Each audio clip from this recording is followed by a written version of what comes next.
Live on a Friday night at Utah Grizzlies Hockey, as it's the first of a three-game baseball-style weekend series between the Grizzlies and the Tulsa Oilers. Hi, everybody. I'm Tyson Whiting, hanging out at the Grizz Cave at the Maverick Center. The Grizzlies are one time zone to our right, out east, as they take on the Tulsa Oilers over in the Central Time Zone. It's the eighth meeting between the clubs this season. Utah is 5-2 against Tulsa with all 5 victories. Coming at Maverick Center, remember the Grizzlies swept Tulsa in a 3-game set in the final 3 days of the 2023 calendar year. Well, on Tuesday night, the Grizzlies lost 8-3 to Kansas City, but the Grizzlies did get goals from Nathan Burke, Tyler Penner, and Josh Wesley. Mick Messner had 2 assists for the Grizzlies. Kansas City, though, outshot Utah 37-26. And they were led by Jeremy McKenna, who scored 3 goals and 1 assist. But despite the loss, the Grizzlies have played good hockey as of late, as they are 10-6 in their last 16 games.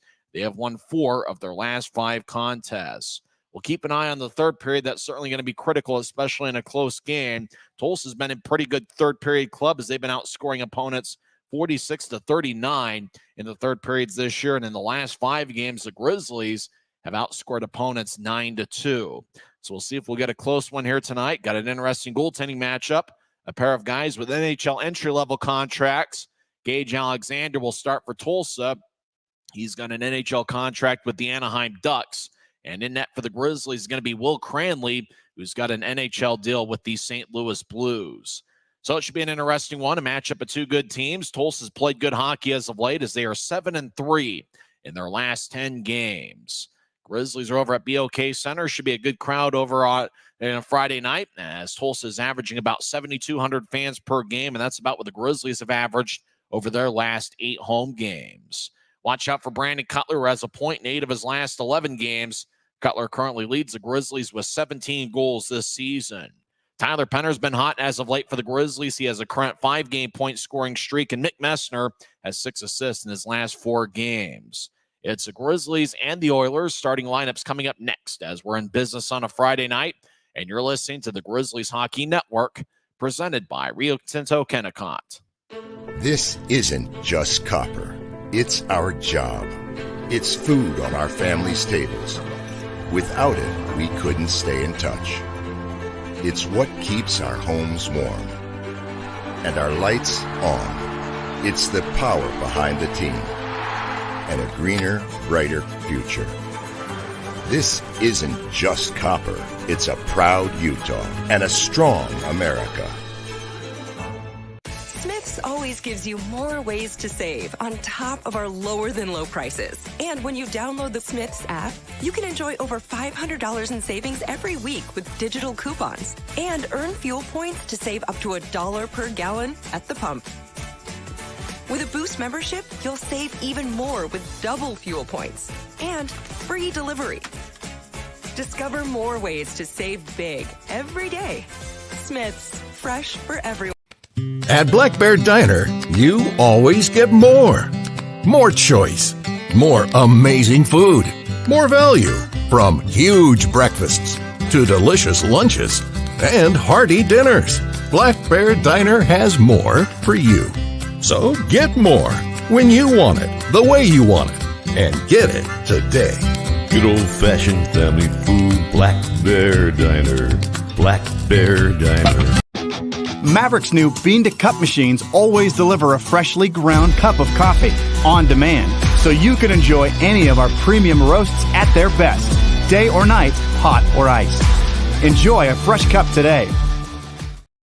Welcome back to Utah Grizzlies Hockey. I'm Tyson Whiting. They haven't posted the starters yet in the ECHL app, but we do know who the 17 skaters will be on both sides. First, for the visiting Utah Grizzlies, who are led by third-year head coach Ryan Kanaswich. The assistant is Christian Horn. The Grizzlies have a record of 18-23 this season. They're 14-6 at home, and they are 4-17 on the road. Getting the start in net is going to be Will Cranley, the big 6'4", 185-pound goaltender. This will be a 16th game overall this season. He's got a record of 3-8 with a 4.11 goals against average and .882 save percentage. Cranley has appeared in 2 games against Tulsa this season. He got the victory on December 29th, and that was the game played at Maverick Center, where he stopped 25 of 27, and the Grizzlies got a 3-2 victory.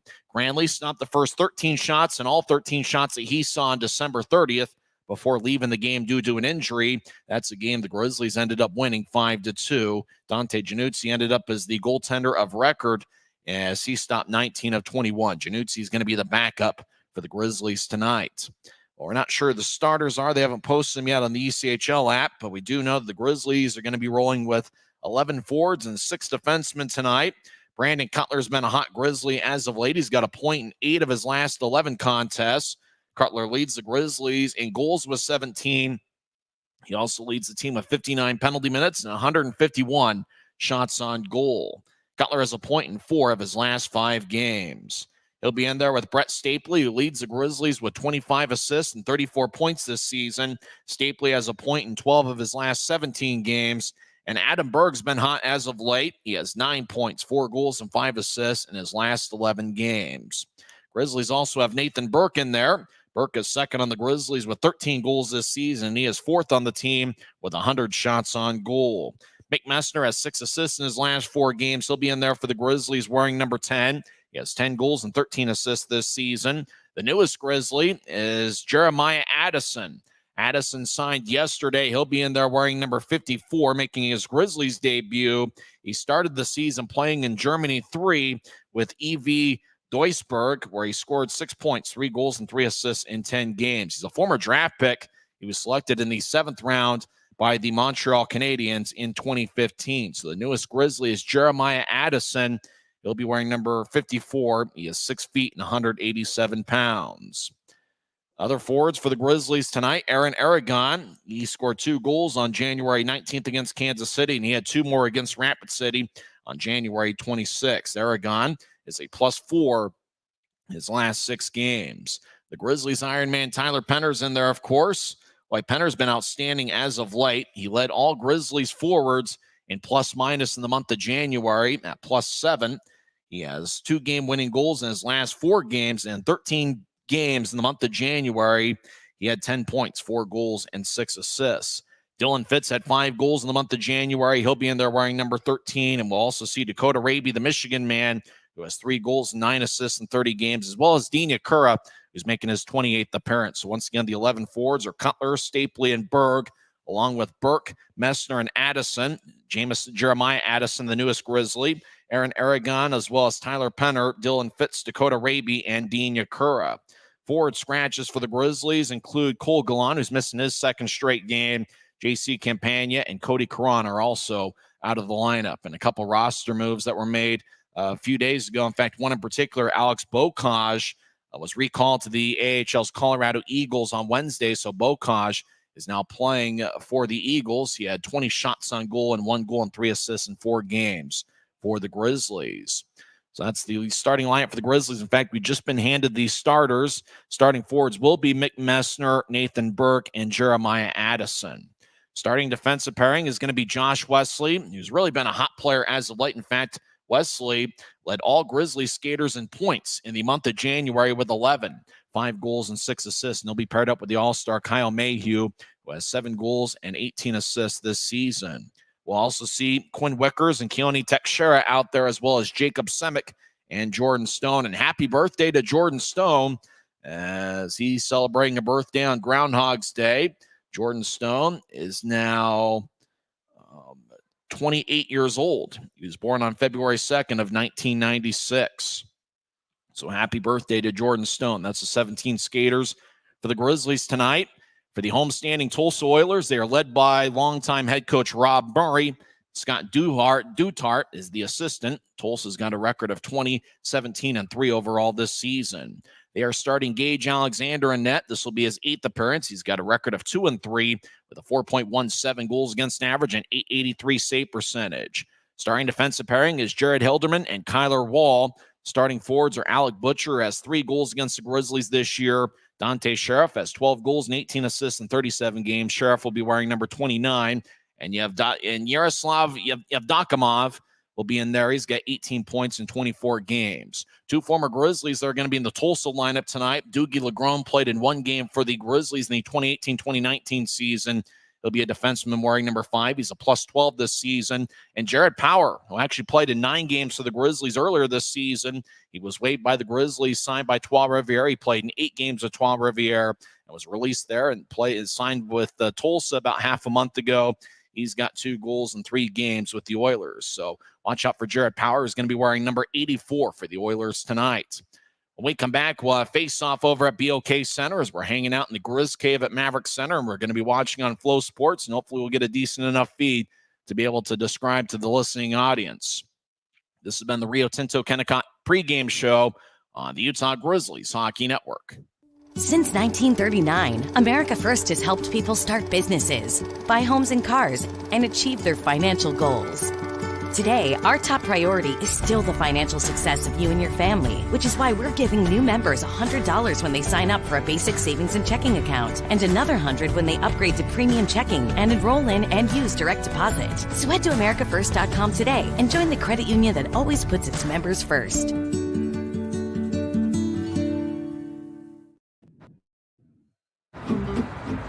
Thanks to Les Schwab Tires, I'm a confident backseat driver, but Mom's a little stressed about spending. Remember, breathe in. Now watch your speed and breathe out. Good. Even though we're watching our wallets, Les Schwab is still watching out for our safety. So turn here. Help keep drivers and backseat drivers safe with Les Schwab Tires. When you pay with the Nitro card at Maverick, you always save 10 cents or more on fuel every gallon, every day. And you could save a whole lot more thanks to Nitro Best Price. Pick up a Nitro card and upgrade your Adventure Club account. From commercial to recreational truck accessories, Mountain Land Truck Outfitters has got what you need. Flatbeds, spray and bed liners, lifts and leveling kits, wheels and tires. Mountain Land Truck Outfitters proudly uses a brand you know and trust. And with our experienced, knowledgeable, and friendly staff, your visit here will be informative and enjoyable. Stop into our convenient location in Provo at 265 South 100 West or call 801-225-4637 to get a quote for your fleet or individual truck. Mountain Land.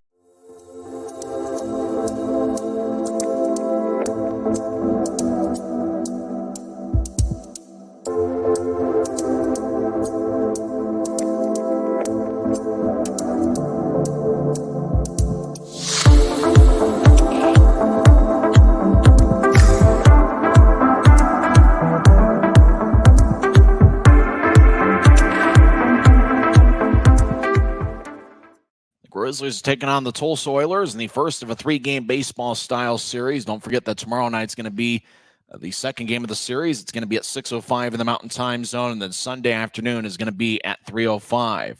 When we come back in 1 minute, we'll have face-off over at BOK Center as we got a goaltending matchup of Will Cranley for the Grizzlies and Gage Alexander for the Oilers. It's the 8th meeting between the Grizzlies and Oilers this season. Utah is 5-2 against Tulsa this season, and over the last couple years, the Grizzlies are 10-3 against Tulsa since he started the 2022-23 season. This is the Grizzlies Hockey Network. At Black Bear Diner, you always get more. More choice. More amazing food. More value. So get more. And get it today. Black Bear Diner. This isn't just copper. It's our job. It's food on our family's tables. Without it, we couldn't stay in touch. It's what keeps our homes warm and our lights on. It's the power behind the team and a greener, brighter future. This isn't just copper. It's a proud Utah and a strong America. It's a great night for hockey as two big standings points are on the line as the Utah Grizzlies take on the Tulsa Oilers in the first of a baseball-style 3-game series. I'm Tyson Whiting hanging out at Maverick Center as Eddie Matsushima is being shown on the screen on Flow Sports. Matsushima did not play in the big 3-game series to end the 2023 calendar year at Maverick Center. That was certainly a big loss for the Oilers, and watch out for Matsushima. He's been an outstanding player over the last couple seasons with Tulsa. This year, in 23 games, Matsushima has 15 goals and 15 assists.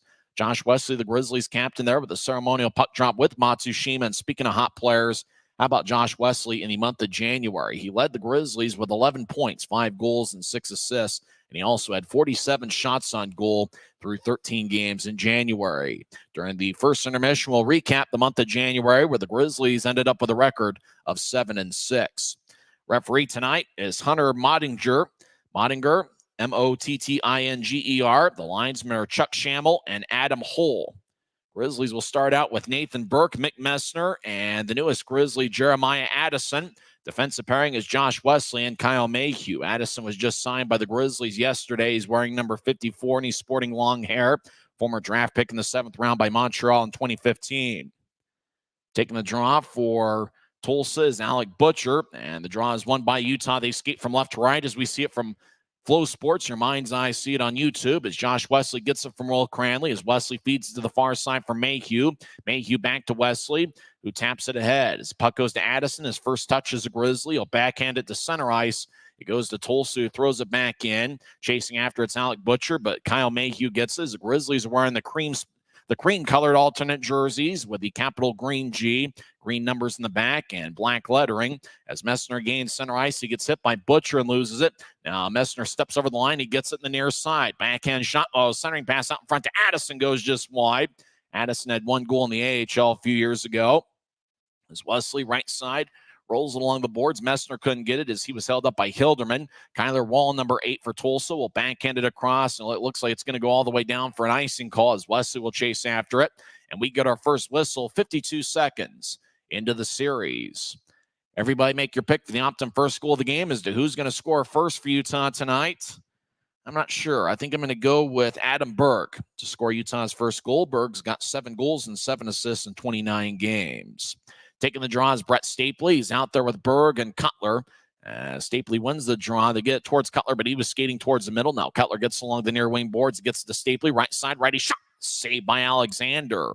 And he holds on, as it was just a body save around the logo on the front of the jersey. Tulsa is wearing a red jersey with navy blue on the shoulders, bright white numbers in the back, and white lettering on the numbers in the back of the jersey. Certainly a sweet-looking jersey and great for people like me to be able to spot names and numbers. Big Mike McKee is on the ice for Tulsa wearing number 24 as the Grizzlies win the draw as Utah gets it across. Wickers, lefty shot. Saved by Alexander, who holds on, but the Grizzlies have taken the first 2 shots here tonight as Wickers fired a good look from the left side wearing number 12.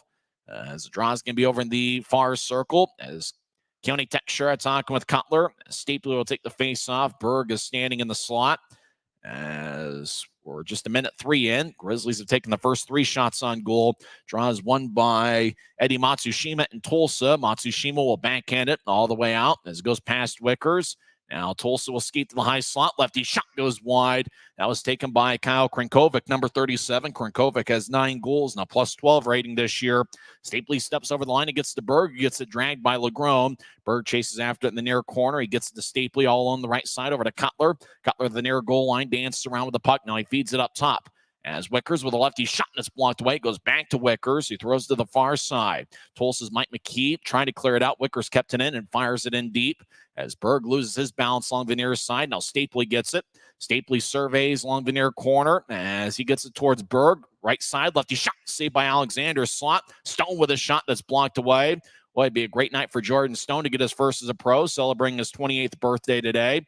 As Tulsa's Krinkovic throws to the middle, it goes to Doogie Legrone, who pitches it ahead. As Tulsa crosses center ice 1-on-3, they'll throw it in.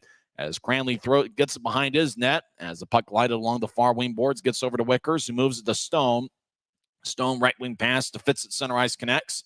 Fitz skates towards the Grizzlies bench, which is on the left side of center ice. We see it on Flow Sports, and the Grizzlies turn it over. Tulsa skates over the line. Left wing, righty shot goes wide. That was taken by Bear Jendanov. Jendanov wearing number 55. He played in the SBHL with Evansville earlier this year.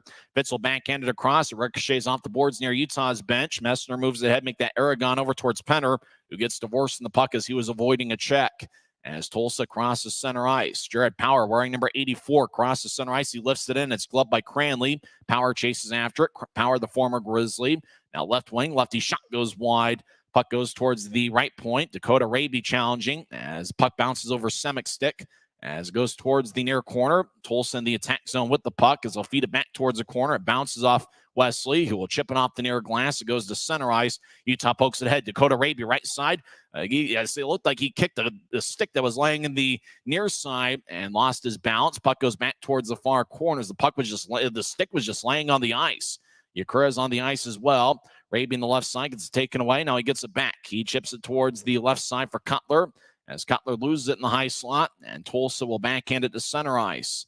As it goes to Jendanov, and he feeds it back towards the near side, and it goes to Yevdokimov, who feeds it back to a defenseman. It's Tulsa across the center ice, left wing pass, connects, neutralized. Dante Sheriff skates in, left side, righty shot is blocked away by Cranley, and it deflects out of play off the protective netting.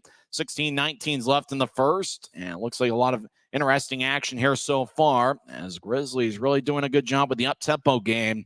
And we saw a lot of that last weekend against Rapid City. There's Yaroslav Yevdokimov, who's got 7 goals in 24 games this year. He's got a +10 rating. As Yevdokimov looks on, as the draw is going to be in the near circle of the Grizzly zone. And the faceoff won by Messner and the Grizzlies. Nathan Burke will lift it towards Addison, who has a bounce off his arm. Yevdokimov enters from the right side. He gets around Mayhew, fires a backhand shot that chipped off of Cranley.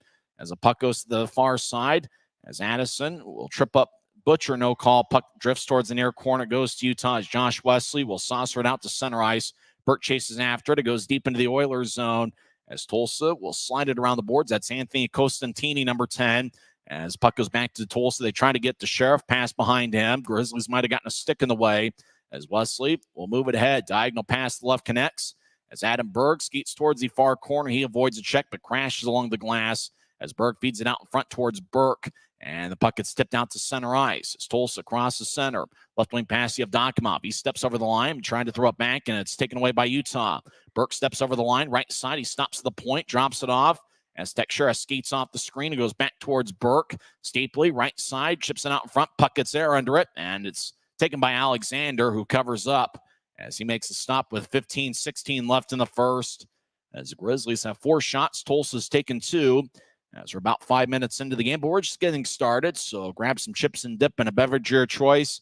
And enjoy a little bit of Friday with us. Stapley will take the draw with Berg and Cutler.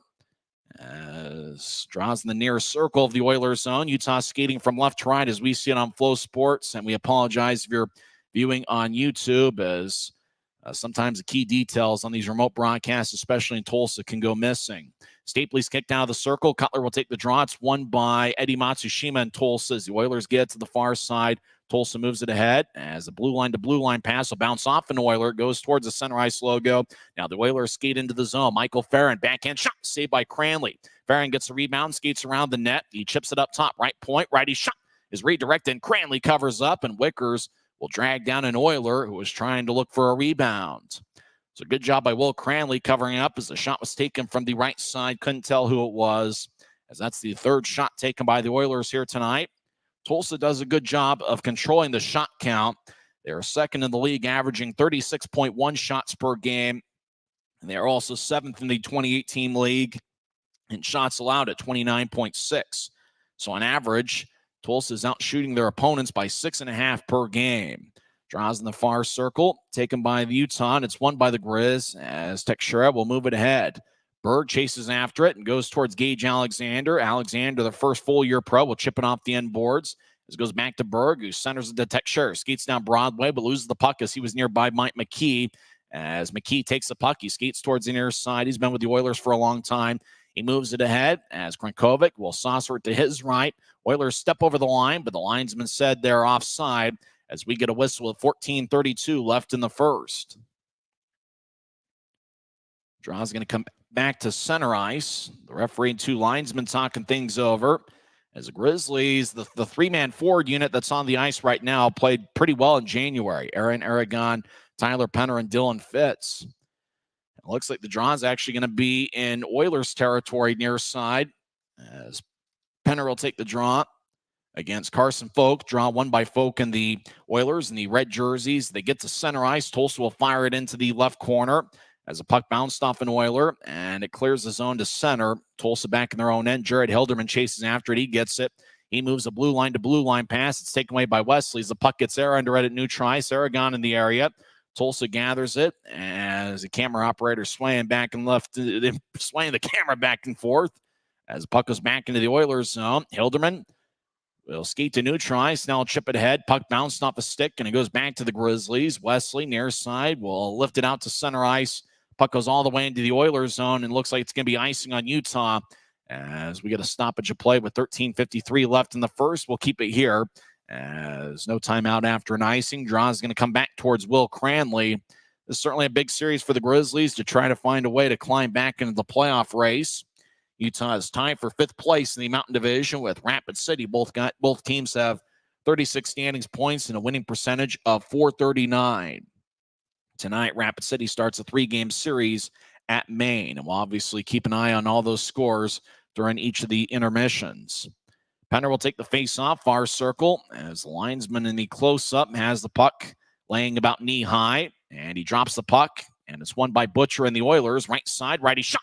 Blocker saved by Cranley as the puck drifts towards the near board. Stapley gathers it, and so he'll move it ahead towards Aragon, who gets hit. Now it goes to Stapley, who gets spun around by Sheriff as the puck trickles towards the far corner. It's run down by Costantini with an AHL contract with San Diego. Now it goes to Yevdokimov. He'll drop it off after entering the zone. Now it goes to Sheriff, who feeds it back towards the end boards as the pass is behind Yevdokimov, who was cutting towards the net. Now the puck, right side. Sheriff has it go out to center ice. Tulsa chases after it. Carl Boudreau gets it, wearing number 16. Boudreau behind Alexander's net as the Oilers skate from right to left in the first period. They move it to Sheriff across off the near boards. As the Oilers cross center ice, Butcher gets spun around. The linesman was in the area as Butcher holds up Raby's stick. Burke in the area as the puck taps at the Tulsa blue line. As the battle continues along the near side, Yevdokimov feeds it back to Boudreau as the Oilers move it ahead. Oilers gained the line to get towards Yevdokimov off the near boards. Yevdokimov in the corner will spin it around to the far side to Sheriff. He gets it up top as the Oilers right point. Righty shot goes wide. I think Cranley might have made a blocker save as Raby will move it ahead. This is going to be a long weekend based on this camera. Grizzlies throw it in. Tulsa chases after it. Hilderman gets it right side. He'll backhand it out of the zone as it goes to center ice. Sheriff races it down, but loses the puck. Now it bounces back to Sheriff near side. He chips out in front, right side. Lefty shot. Great save by Cranley. Puck goes back to the right side. Shot, kick, save by Cranley. Now it goes up top, McKee. Left side gets to Sheriff, who saucers it across. Right side, the Oilers keep it in the zone, but they bobble the puck as right point. They'll feed it across to McKee, who's around Utah's net. McKee will skate towards his right. Now he'll drop it off from the right point for Legrone. Doogie Legrone skates towards his left. He'll take a righty shot. Saved by Cranley. As that was a low liner taken by Doogie Legrone. Cranley holds on as Will Cranley off to a good start. 11:59 left in the first period. Still no score. And the draw is going to be in the Grizzlies zone when we come back in 1 minute. Once again, it's the Grizzlies nothing and the Oilers nothing. This is Utah Grizzlies hockey presented by Rio Tinto Kennecott. Smith's always gives you more ways to save on top of our lower than low prices. And when you download the Smith's app, you can enjoy over $500 in savings every week with digital coupons and earn fuel points to save up to $1 per gallon at the pump. With a Boost membership, you'll save even more with double fuel points and free delivery. Discover more ways to save big every day. Smith's, fresh for everyone. At Black Bear Diner, you always get more. More choice, more amazing food, more value, from huge breakfasts to delicious lunches and hearty dinners. Black Bear Diner has more for you. So get more when you want it, the way you want it, and get it today. Good old-fashioned family food, Black Bear Diner. Black Bear Diner. No score, 11:59 left in the first period. Oilers have outshot the Grizzlies 8-5. Brett Stapley has 2 shots. Adam Berg, Jeremiah Addison, and Quinn Wickers have the other shots for Utah. As the Oilers at New Trice, after winning the draw, they re-enter as they chase after deep in the Grizzlies zone. As the Oilers to the far side, chips it out in front. It bounced off of Wesley and goes to the far side. Grizzlies will move it out to center ice and chase after it. As Tulsa will slice it ahead. Oilers regain the line. They'll drop it off. Farron, left wing, righty shot goes wide. As puck fired over Cranley. Now right side shot, kick saved by Cranley. Wesley will move it ahead as Wesley gets it cross center ice to Cutler as he'll chip it towards Stapley. Puck bounces towards the middle for Berg. He couldn't handle it. Matsushima will shuffle along the far wing boards as Cutler hits an Oiler. Mayhew skates towards the left side. He'll center it to Stapley, but it goes to Krankovic, number 37 for Tulsa, as he'll move it to Mike McKee across the center ice. McKee steps over the line, left wing, lefty shot, and a blocker saved by Cranley as Tulsa gets around Cutler as the puck drifts towards the near corner. As Mayhew gets hit by Tyler Polson. Krankovic over to the left circle. Lefty shot goes wide. That was taken by Carson Folk, number 19. Puck towards the far side. The Oilers get it up top. They stay in the zone. High slot. Lefty shot goes wide. Cranley might have gotten a piece of it. As we're 9 minutes in, as Tulsa's taken 9 shots, the Grizzlies have 5. Puck towards the far side. Grizzlies will move it towards Addison, the newest Grizzly in his Utah debut. First time he's been in this league. He'd been in the AHL for 10 games over a 2-year stretch as Wesley will backhand it into the Oilers zone. It goes to the right side. Aragon, lefty shot, saved by Alexander. Rebound goes to Tyler Polson, the former Rapid City Rush skater. He'll bank it off the far boards towards Carson Folk, who will tap it to the middle. Bouncing puck. Penner will lift it out to center ice. It goes back to Folk, who skates around the defenseman. Now he gets to Kyler Wall near side. Wall will slide it all the way towards the right corner. Airborne as Wickers will chip it out of the zone as Tulsa's Jared Hilderman will chase after it. And it looks like it's going to be icing on the Grizzlies with 10 minutes and 2 seconds left in the first. Still no score, but it looks like Will Cranley has been alive, awake, alert, and agile for the Grizzlies here so far. Cranley, a former draft pick by the St. Louis Blues. He's going up against Gage Alexander for Tulsa, who's also a draft pick, as Alexander was picked in the 5th round, 148th overall by the Anaheim Ducks in 2021.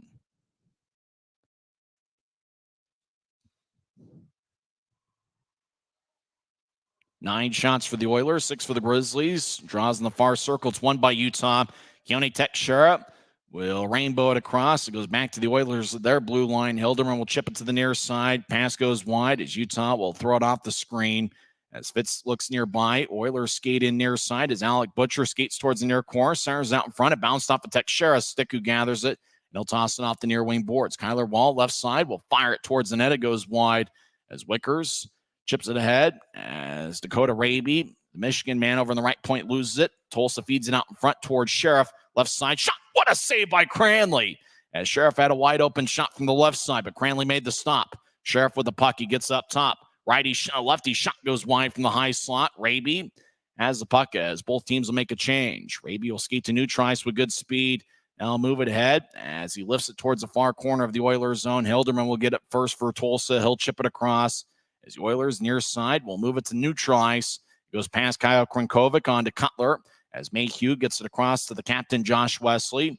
He slides it across, and Grizzlies get it with Brandon Cutler. He skates down the middle. He gets held up. Penalty is going to be on the Oilers. The referee raises his right arm. Tulsa touches up as Wesley made a long-range pass to Cutler that connected.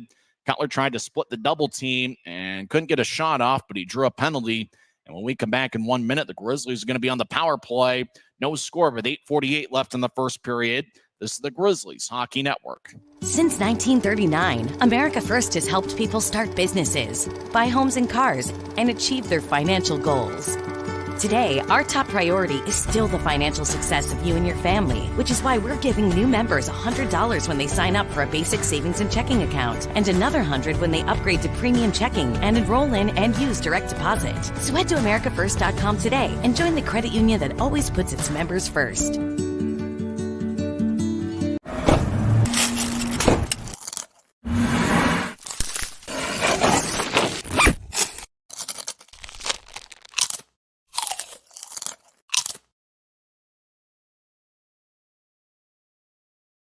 Kyler Wall for Tulsa gets 2 minutes for hooking, 11-12 into the first period. So the Grizzlies power play goes to work for the first time tonight.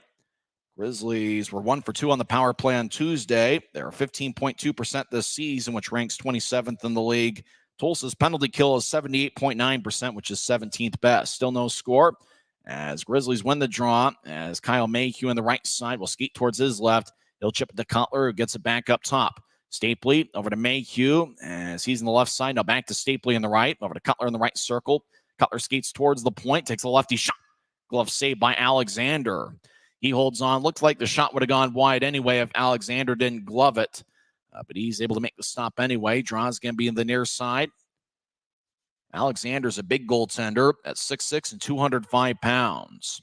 Stapley will take the draw. He's got Fitz to his left and Cutler to his right. Up top is Wesley and Mayhew. So 3 forwards and 2 defensemen on this power play shift. As the Oilers win the draw, big Mike McKee lumbers to center ice. He crossed the red line, fires a shot, saved by Cranley. And he holds on as Tulsa had a guy in Eddie Matsushima cutting towards the net. Both Matsushima and Mayhew have their face covered up with a shield. As remember, Kyle Mayhew got hit with the puck in the third period last Saturday in the series finale against Rapid City. So Draw's going to be in the Grizzlies zone. They're still on the power play. They don't have the time of the power play left on the screen. So we're in the dark there. Butcher will take the draw against Stapley. Stapley, the second-year pro out of the University of Denver, wins the draw as Mayhew gets to Wesley, who gets a new try. So banking off the far boards for Mayhew. Mayhew gets to center ice. He'll throw up behind his back to Stapley. Now to Cutler. The Grizzlies re-enter from the left side. Tulsa trying to chip it away. Oilers get it, and they'll throw it out to center. It goes to Mayhew.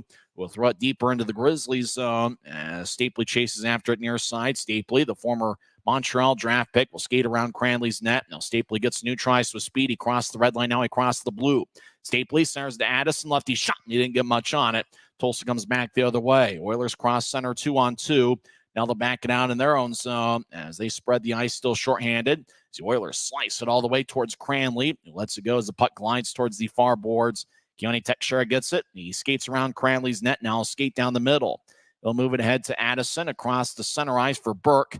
Nathan Burke crosses center ice. He stops to the point as he enters the zone. Tulsa took it away, and they'll chip it out. As Teixeira will run it down. Cranley in the far side stops it in the circle. He gets it to Teixeira, who stops behind Cranley's net. Late in the power play, as Teixeira moves to the far side. Now, rink wide pass towards the right, bounces off of Raby. Tulsa gets it, and they clear it out again. Cranley behind his net will fire it towards the left side. It goes off the screen, and now the Oilers have it at their blue line.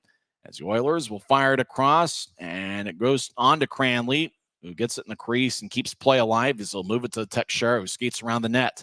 Teixeira over to the far side to Burke, who couldn't corral the bouncing puck, but moves ahead to Penner. He fires towards the net, and it's blocked away. The Oilers clear it out. Wickers at center ice will throw it back in, as I believe we're skating 5-on-5 again, as Matsushima will get it across, as Costantini, number 10, gets hit by Penner, as the puck lifts across and bounces out to new tries, as the puck's been off the screen as much as it's been on. Grizzlies enter the zone as they skate towards the far side. I think that's Wickers. He gets it up top to Semick, who fires it across as left wing shot is blocked. And now it goes out to center ice. Tulsa gathers it. They cross center. They feed a left wing pass. It connects. Now they drop it back towards Tyler Polson, who's got 14 goals this season. Polson skates around his net. Right wing shot is blocked as Penner will move it ahead. Grizzlies cross center. Aaron Aragon was the one that blocked the shot. He'll throw it in deep and chase after it. Hilderman cuts in front of him. Near side, as goes to Jendanov, number 55. He'll move it across. Grizzlies chase after it. And Wesley gets the bobbling puck as he's being shadowed by Carson Folk, number 19. As Wesley will now skate up ice. He gets around Jendanov as he'll move it ahead. As Stapley crosses center ice down the middle. Now he steps over the line. Toe drag. Gets poked away by McKee. Yakura looking for a shot. He gets cut out in front. As the Oilers gain the line 3-on-2. Tulsa skates towards the left side. Matsushima around Utah's net. Matsushima with a good speed skates towards the right point, fires towards the net. And it's kicked away by Cranley. Stapley moves it ahead. It goes back towards McKee. He fires it across. New tries. Righty shot goes wide. As Krankovic overskates it, it goes to new tries. Now into the Oilers zone. As Alexander settles it behind his net, and he'll drop it off for Carl Boudria. About 5 minutes left in the first period, still no score. Boudria across the center ice left wing. He'll fire it around the boards, cut off by Cranley. We'll chip it towards the far side. Tulsa gets to the circle. Grizzlies cut in front of them and take the puck. Utah crosses center ice. Messner chips it to the corner, near side. Chases after. He gets it. Messner gets around Boudria as he skates around Tulsa's net. He gets it up top. Wickers, left wing, lefty shot. It gets redirected and goes wide. Addison was looking for the redirection out in front of the crease. As Messner gets held up by an Oiler. Tulsa with an outlet pass to center ice that connects. They drop it off looking for Krankovic. Does Matt Matsushima. Pass goes wide. Addison at center ice, number 54, will skate into the left point. They'll fire it off the backboards. Oilers Tapping off the near glass. Penner keeps it in. Wickers, high slot. Lefty shot goes wide. Off the boards, Hilderman will saucer it out to center ice. As Grizzlies change up some skaters, so do the Oilers. Penner at center ice. As the Grizzlies skate from left to right as we see it on Flow Sports in the first period. Gets it ahead, but the Grizzlies can only get it to the Tulsa line before the Oilers gather it. Kyler Wall crosses center ice. He'll lift it in. It goes over the head of Wesley as Mayhew will throw it ahead towards Penner. Puck stays along the far boards. Grizzlies Dylan Fitz will drag it out to center ice. Fitz crosses center. Fires a shot towards Alexander. It goes wide. Actually, it looked like he was just dumping into the right corner as Wesley gets it back up top, and the Oilers clear it out to center. It bounced off of Mayhew. Tulsa's passes behind Krankovic as Penner chips to the near side. Aragon gets hit by McKee. Oilers have the puck as they'll move it ahead to neutralize. 3.5 minutes left in the first. Oilers step over the line. You have Dokimov, left side, toe drag, shot, and saved by Cranley. Puck goes to the right side, righty shot, saved by Cranley. And Will holds on with 3 minutes and 20 seconds left in the first.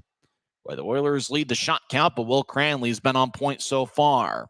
No score, 3:20 left in the first period on the Grizzlies Hockey Network. From commercial to recreational truck accessories, Mountain Land Truck Outfitters has got what you need. Flatbeds, spray and bed liners, lifts and leveling kits, wheels and tires. Mountain Land Truck Outfitters proudly uses a brand you know and trust. And with our experienced, knowledgeable, and friendly staff, your visit here will be informative and enjoyable. Stop into our convenient location in Provo at 265 South 100 West or call 801-225-4637 to get a quote for your fleet or individual truck.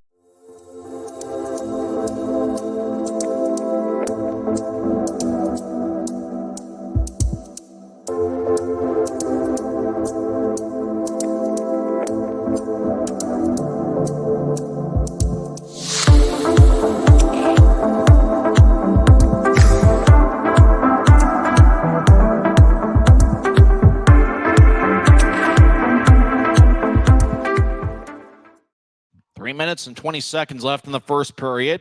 According to the ECHL box score, Tulsa has 14 shots, Utah has 7. According to the score bug on the screen, it's 13-7.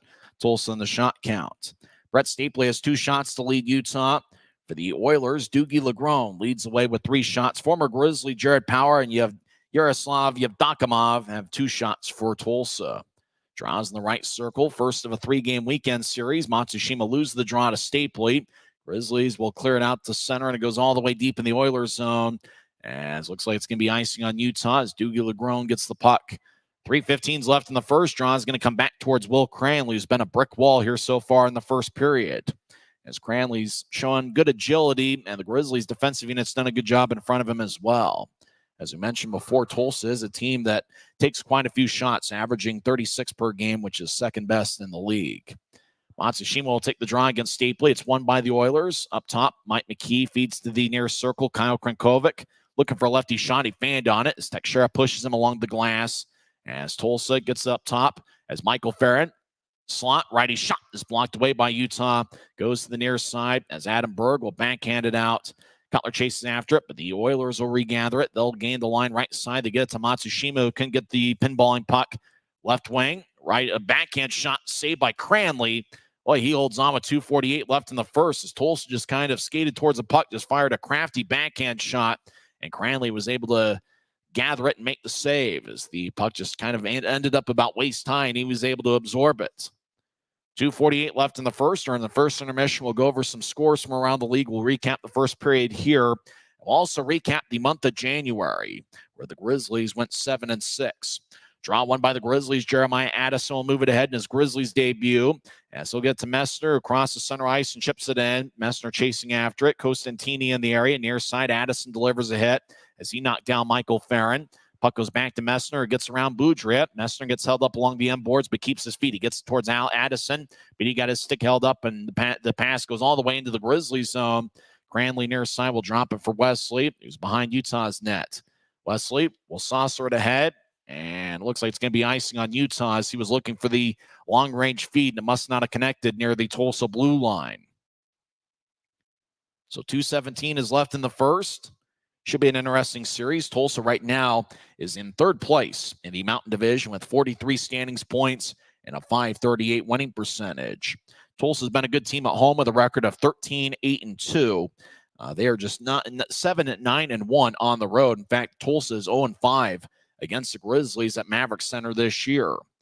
And so Utah actually is 5-2 against Tulsa this season. All 5 of the Grizzlies' victories have come at home.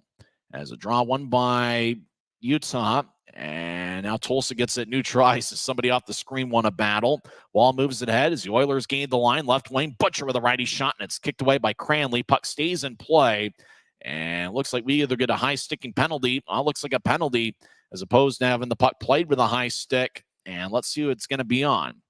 I think it might be on Utah. Well, let's see. It looks like an Oilers skating towards the box, and they're arguing. Now's not the time for a crowd shot, but we get one. I'm not sure the penalty was on. I think it was on Tulsa. As the Oilers have outshot the Grizzlies 15-7. There's 2:02 left in the first, and it is going to be an Oilers penalty.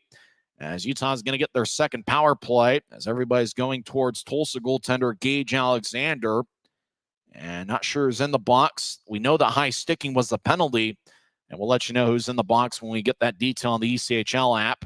As Tulsa wins the draw, they skate from right to left as the Oilers will drag it out to center ice. They cross the red line and chip it in. Mayhew chases after it. He gets it before Matsushima for Tulsa. Mayhew moves it ahead. It goes past Stapley towards the right wing. As Grizzlies get it back to Mayhew, who crosses center ice and dropped it off. As Fitz over towards Stapley, who gets it to Fitz. As Fitz will throw it to the left side. I think that was Wesley and Cutler over to the left wing as Tulsa gets it and they clear it out. As Mayhew chases after it, Yevdokimov got the high sticking penalty, 17:58 into the first. The Grizzlies' power play will last until there's 2 seconds on the clock or they score a goal. We're still scoreless. 1:20. Grizzlies enter the zone. Right side, Fitz gets it to Stapley, who slides it around the boards towards the far side. Wesley hustles after it. He gets it to Cutler. Cutler gets back checked, but gets it up top to Mayhew. Over to Stapley, right side. Stapley, toe drag. He skates towards his left, back to Mayhew. One-timer, saved by Alexander. That was a blast by Kyle Mayhew, who's got 7 goals this season, and Alexander was able to absorb it and not allow a second chance.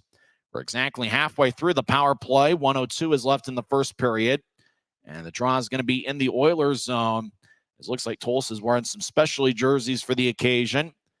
It's a pretty sharp-looking jersey. It's kind of a jersey that looks like something that Tulsa would wear all season. A red jersey with white numbers and white lettering in the back. Grizzlies in their specialty jerseys. If you're watching on YouTube, it's the jersey that's over my left shoulder.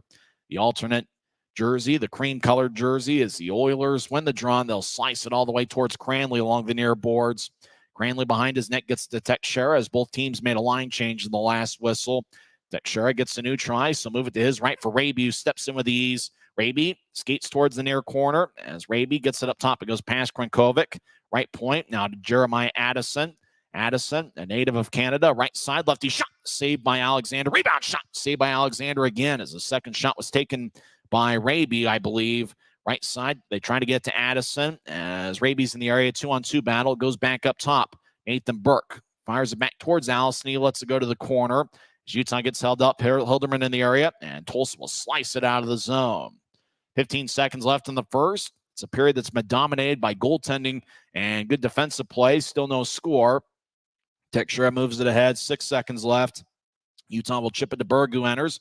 Right side, lefty shot is blocked by McKee. And Burke fires at the buzzer, and it goes wide.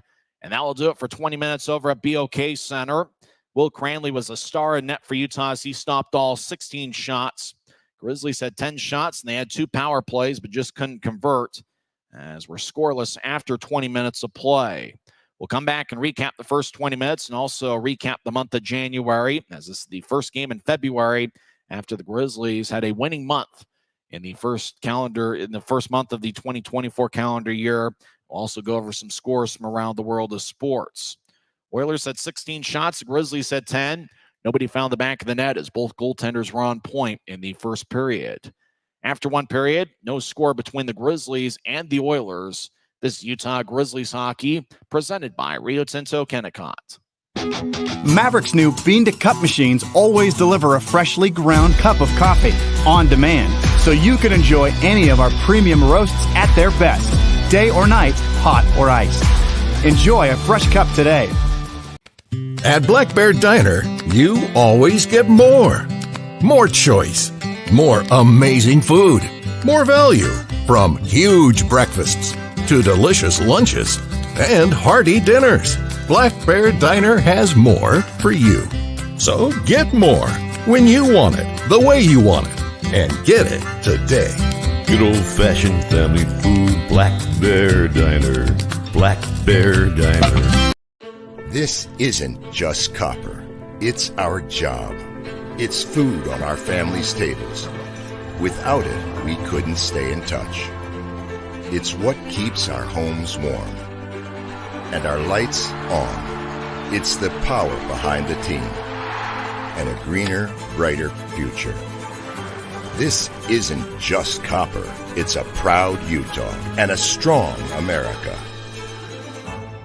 Smith's always gives you more ways to save on top of our lower than low prices. And when you download the Smith's app, you can enjoy over $500 in savings every week with digital coupons and earn fuel points to save up to $1 per gallon at the pump. With a Boost membership, you'll save even more with double fuel points and free delivery. Discover more ways to save big every day. Smith's, fresh for everyone.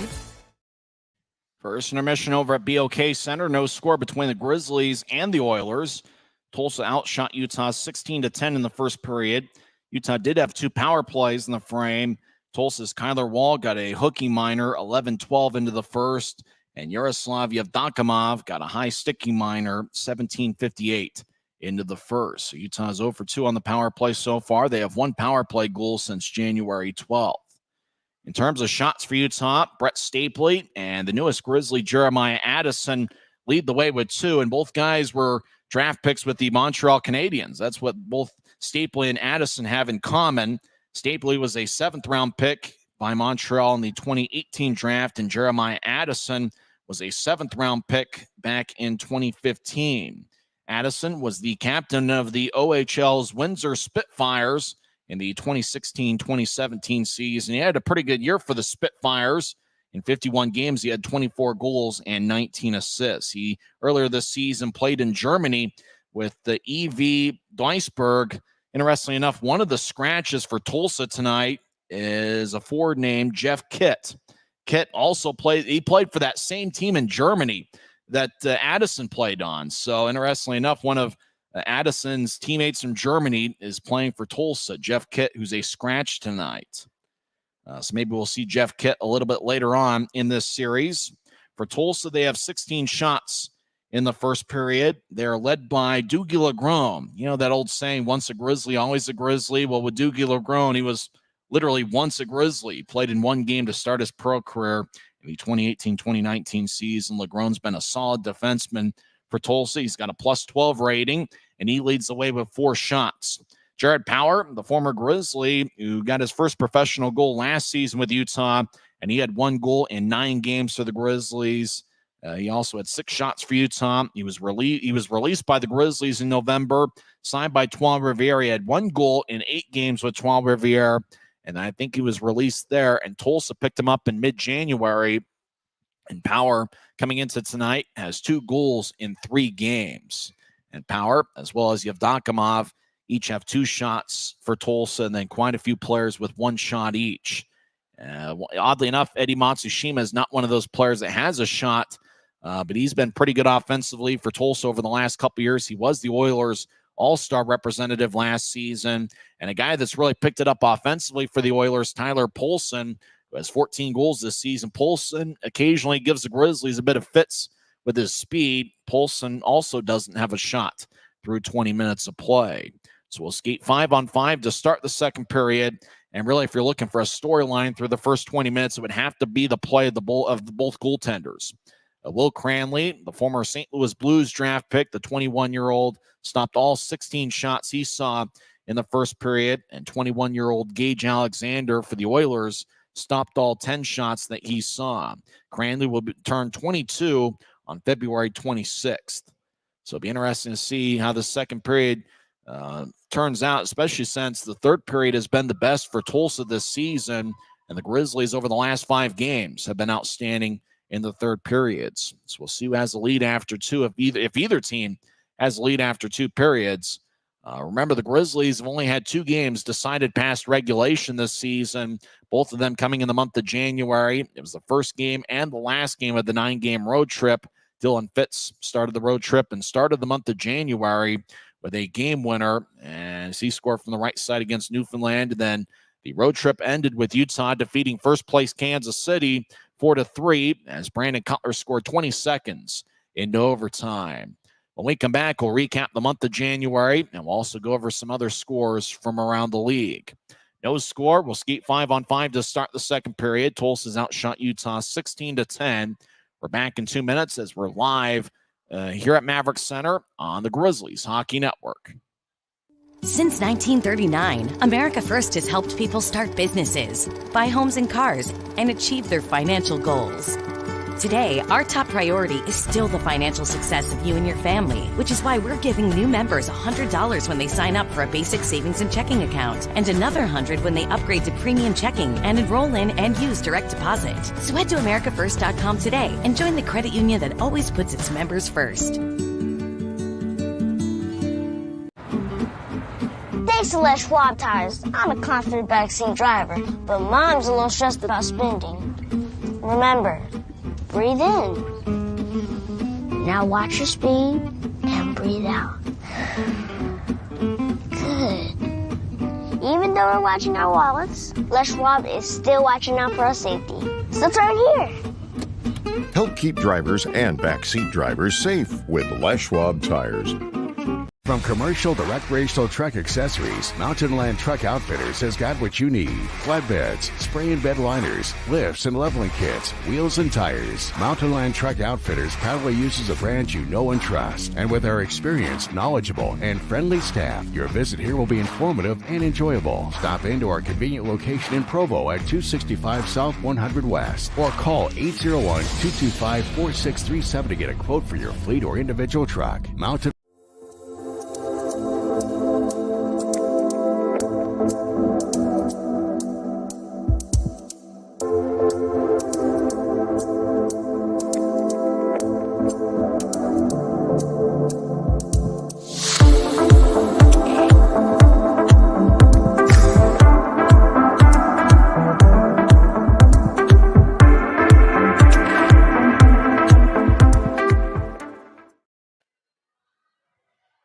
Welcome back to Utah Grizzlies hockey. First intermission, no score between Utah and Tulsa. Looks like the NHL skills competition is going on right now, and tomorrow is the All-Star game, or whatever they call it. I mean, I don't even know anymore. It's like it's a 3-on-3 tournament. You know, it'd be a good concept for the NHL All-Star game. You have the best players in the Eastern Conference. They play the best players in the Western Conference. You play a 60-minute game, and you have the best players in the world doing their thing. I don't know. The NBA's trying it out once again instead of this stupid we're going to, act like it's one of those pickup games where I pick you and you pick them. How about we just have the best in the East play the best in the West? Let's play hockey and have a good time. I don't know why the NHL can't figure that out. And they're not even going to have an All-Star game next year. They're going to do something else. Looks like the All-Star Classic in this league is going to be in Kalamazoo. Now, before we recap the month of January, let's go over some scores from around the league. One game has already gone final as Indy. It's a 5-3 victory at Newfoundland. So a big victory for the Indy Fuel, whose record goes to 21-6-4 this season. And the Growlers' record falls to 18-19-7. And it's certainly odd to see the Newfoundland Growlers below the 500 mark this season, as with the loss, they go to one game below 500. Second intermission, Reading and Adirondack are tied at 1. Also after 2 periods, Jacksonville leads Atlanta 4-0. After 2 periods, Iowa has a 1-0 lead over Kalamazoo. Early third period, Worcester leads Trois-Rivières 3-2. Second intermission, South Carolina and Greenville are tied at 1. First, also after 2 periods, Wheeling leads Orlando 4-2. Looks like former Grizzly forward Jordan Martell doesn't have a point tonight, but he is a +1. It'll be interesting to see the Wheeling Nailers, who scored the first 4 goals of the game before Orlando scored 2 unanswered. Wheeling will be in town for the first time ever in a couple weeks. That's going to be a big homestand for the Grizzlies, February 16th and 17th at 7:10, and Monday, February 19th at 3 o'clock. After 2 periods, Rapid City leads Maine 4-0. And if you're scoreboard watching, that's not what you want if you're a Grizzlies fan, as Rapid City and Utah are currently tied for 5th place in the Mountain Division. But Rapid City has goals from Simon Boyko, Max Koala. Koala's got a goal. Brett Gravel and Keanu Yamamoto have each found the back of the net for the Rapid City Rush. They lead Maine 4-0. Also, after 2 periods, Jeff Carr's Norfolk Admirals lead Toledo 3-0. Late second period, Savannah leads the 2-time defending champion Florida Everblades 1-0. First intermission, no score between Cincinnati and Fort Wayne. Also, after 1 period, no score between Kansas City and Wichita. And about 20 minutes from now, over at Idaho Central Arena, the Allen Americans will take on the Idaho Steelheads. When we come back, we'll recap the month of January, and we'll also have second period action, as there's no score between the Grizzlies and the Oilers. This is Utah Grizzlies Hockey, presented by Rio Tinto Kennecott. This isn't just copper. It's our job. It's food on our family's tables. Without it, we couldn't stay in touch. It's what keeps our homes warm and our lights on. It's the power behind the team and a greener, brighter future. This isn't just copper. It's a proud Utah and a strong America. First intermission, no score between the Grizzlies and Oilers. It was a period highlighted by good goaltending performances from Will Cranley and Tulsa's Gage Alexander. Well, the Grizzlies had a winning month in January. They went 7-6. And, they went 2-2 in October, and they had losing records in November and December. For the Grizzlies, they really got it done offensively, where they scored 47 points in 13 games in January, an average of 3.61 goals per game. There was a couple games that got away from the Grizzlies defensively, and they did allow 4.07 goals per game in the month. Utah was led by Brandon Cutler in January. He had 7 goals to lead all Grizzlies skaters. It's unfortunate this road trip, the Grizzlies are without Cole Gallant, who played in each of the Grizzlies' first 40 games this season. Gallant led Utah with 10 assists in the month of January. Grizzlies captain Josh Wesley did spend some time in the AHL with the Colorado Eagles, but when he was with Utah, boy, was he dynamite. He led the Grizzlies with 11 points in January. He had 5 goals and 6 assists. I mentioned Cutler led the team with 7 goals in January. He also led the team with 53 shots. Josh Wesley came in second place in shots with 47 in the 13 games played in January. In the plus-minus category, Tyler Penner, the Grizzlies Ironman, was a +7. He was tied for the club lead in that mark with Brian Yoon. And if you followed social media over the last couple of days, you saw that Yoon signed an AHL contract with the Hartford Wolfpack. Previously, it was just one of those player tryout things, which is kind of like hockey's version of an NBA 10-day contract, which I think lasts a couple weeks. But it appears that Brian Yoon made enough of an impression over in Hartford. I think we knew he would, based on what we've seen with him in a Grizzlies uniform. So what that means for his future with Utah looks to be that, unless the Grizzlies sign him in the upcoming offseason, he's probably played his last game as a Grizzly, but we're certainly rooting for Brian Yoon over in the AHL with the Hartford Wolfpack, who are affiliated with the New York Rangers. Dante Januzzi led the Grizzlies with 4 victories in net. Trent Miner spent some time with the Grizzlies. Miner led the team with a .919 save percentage, and Miner had a 3.36 goals against average, which was best on the team. So Utah had a winning month in January, and in February, the Grizzlies are going to be on the road for quite a bit of time. But remember, Utah does have 4 home games in the month of February.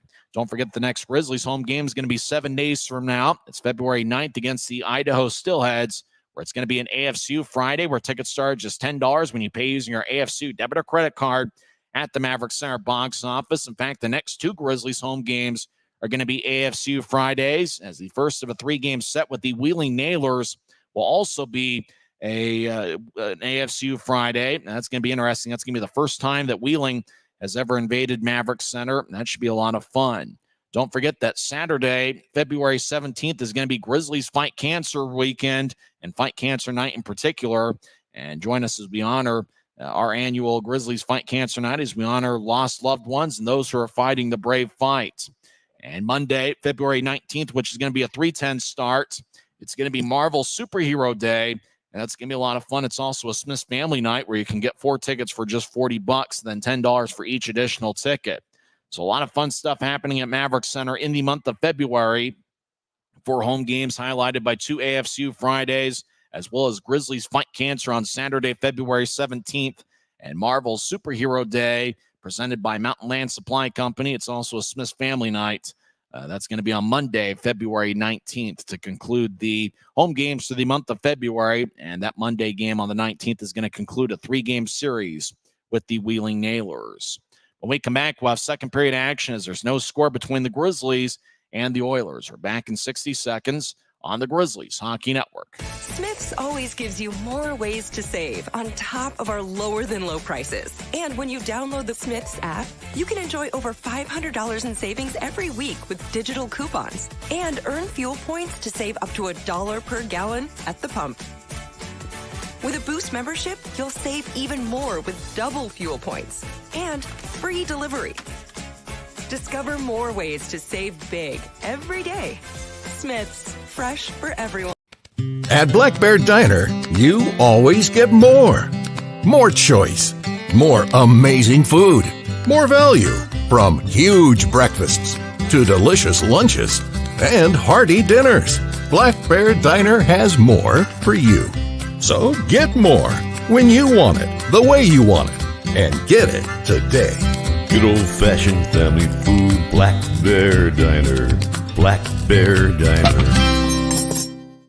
Now we're about set to start the second period over at BOK Center as I'm hanging out near the Grizzlies team store here at Maverick Center, as there's monster trucks happening all weekend here at Maverick Center. Don't forget, on Wednesday, February 7th, G League basketball is going to be in the building as the Salt Lake City Stars take on the Santa Cruz Club, the G League affiliate of the Golden State Warriors. Well, Tulsa outshot Utah 16-10 in the first period, highlighted by 2 shots by Brett Stapley and the newest Grizzly, Jeremiah Addison, wearing number 54. Addison spent the early part of this season in Germany. Last season, he played with 2 different clubs in Slovakia. And interestingly enough, he played in 10 AHL games. He played in 4 AHL games with the St. John's Ice Caps in the 2015-2016 season. And then he played in 6 games with Laval Rocket in the 2017-2018 season. He did have 1 goal in 6 games with Laval. As the Oiler mascot, it looks like he's in a constant frown. He never looks like he's happy at all. He's ringing the bell. Draws going to be at center ice. Addison's out there with Messner and Burke. As a face-off won by the Grizzlies, Mayhew and Wesley, the defensive pairing. Utah skating from left to right. As we see it from Flow Sports, ahead towards Addison. It skips off his stick. Now the linesman said he didn't get a piece of it, so icing is on the Grizzlies as we get our first whistle 10 seconds into the second period. Everybody make your pick for the Optum first goal of the game. Who's going to score first for Utah here tonight? I'm still going with Adam Berg to deliver Utah's first goal, but I got a feeling Mick Messner is going to come through for the Grizzlies as well. Messner will take the draw against Alec Butcher, who has 3 goals against the Grizzlies this season. Off the draw, it rolls to Cranley, who covers up, and I'm not sure if that's an official shot for Tulsa, but 13 seconds into the second, we have our second whistle. And if we're talking about highlights of the first 20 minutes of play, it was Will Cranley who made one key save after another as he showed great agility. And Cranley looks like he's been on point here.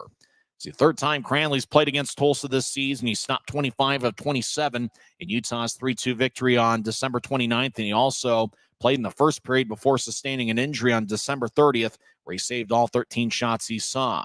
Grizzlies win the draw as Mayhew tried to lift it. It bounced off of Sheriff, and it goes deeper into the Grizzlies zone. Wesley behind his net will pitch it ahead. Pass connects. Nathan Burke skates down the middle. He's got breakaway backhand shot. He scores! Nathan Burke gets his 14th of the year, and the Grizzlies have taken a 1-0 lead. Boy, a long-range pass connected, and Burke was behind the Oilers' defense.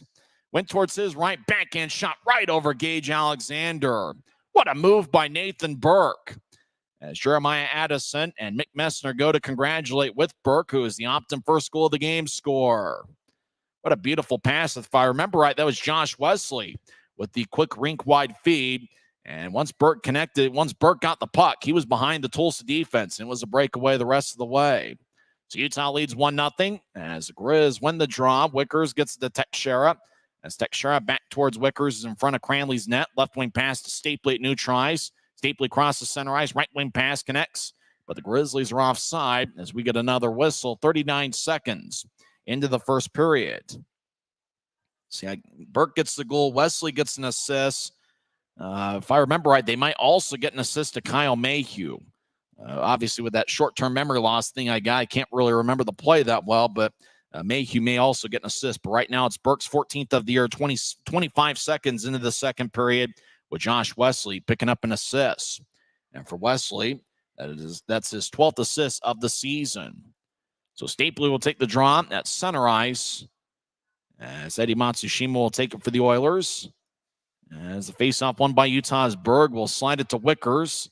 Wickers in his own zone near side. He gets it across to Teixeira as Stapley goes flying towards the far wing boards. Puck goes back to Wickers, who advances to center ice. It goes past Cutler as the puck pinballs at new tries. It goes past Tulsa. Cutler trying to skate in. He gets cut off by Matsushima.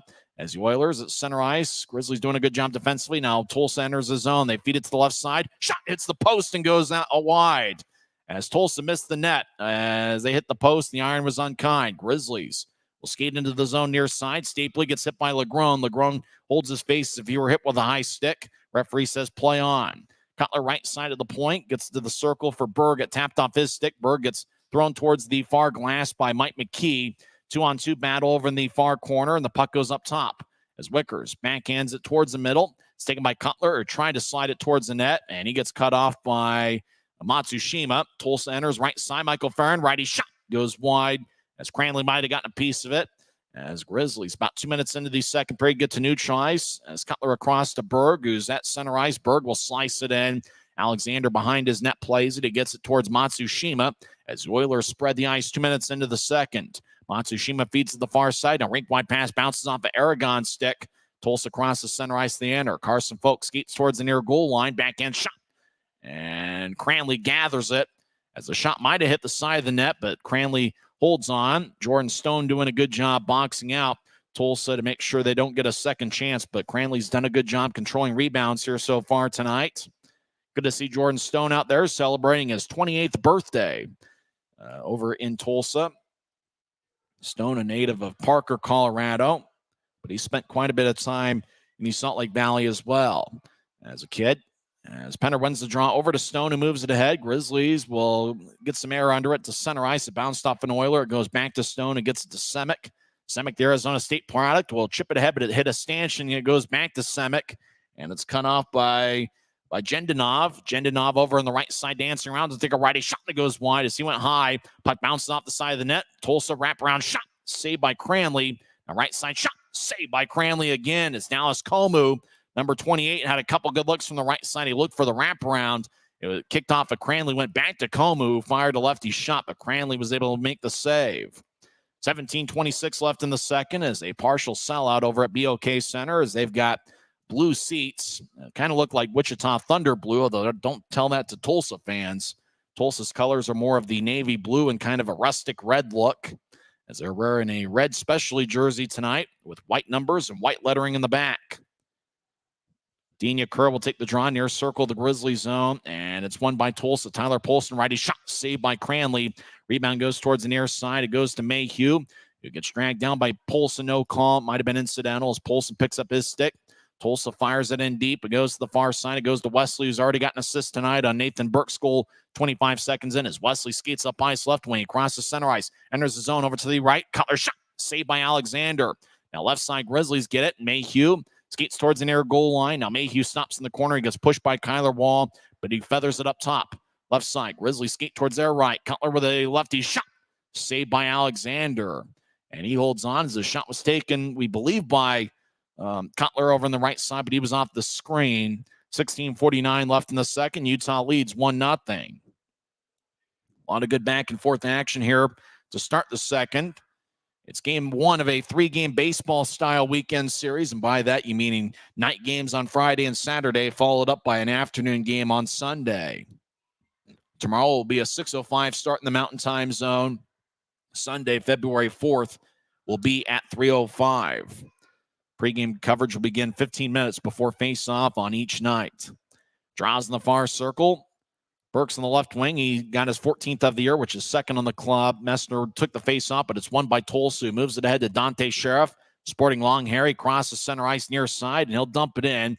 Puck gets squirting back towards the Tulsa blue line, where it's taken by Boudria, who's at the near side. No, fired around his net towards the far side.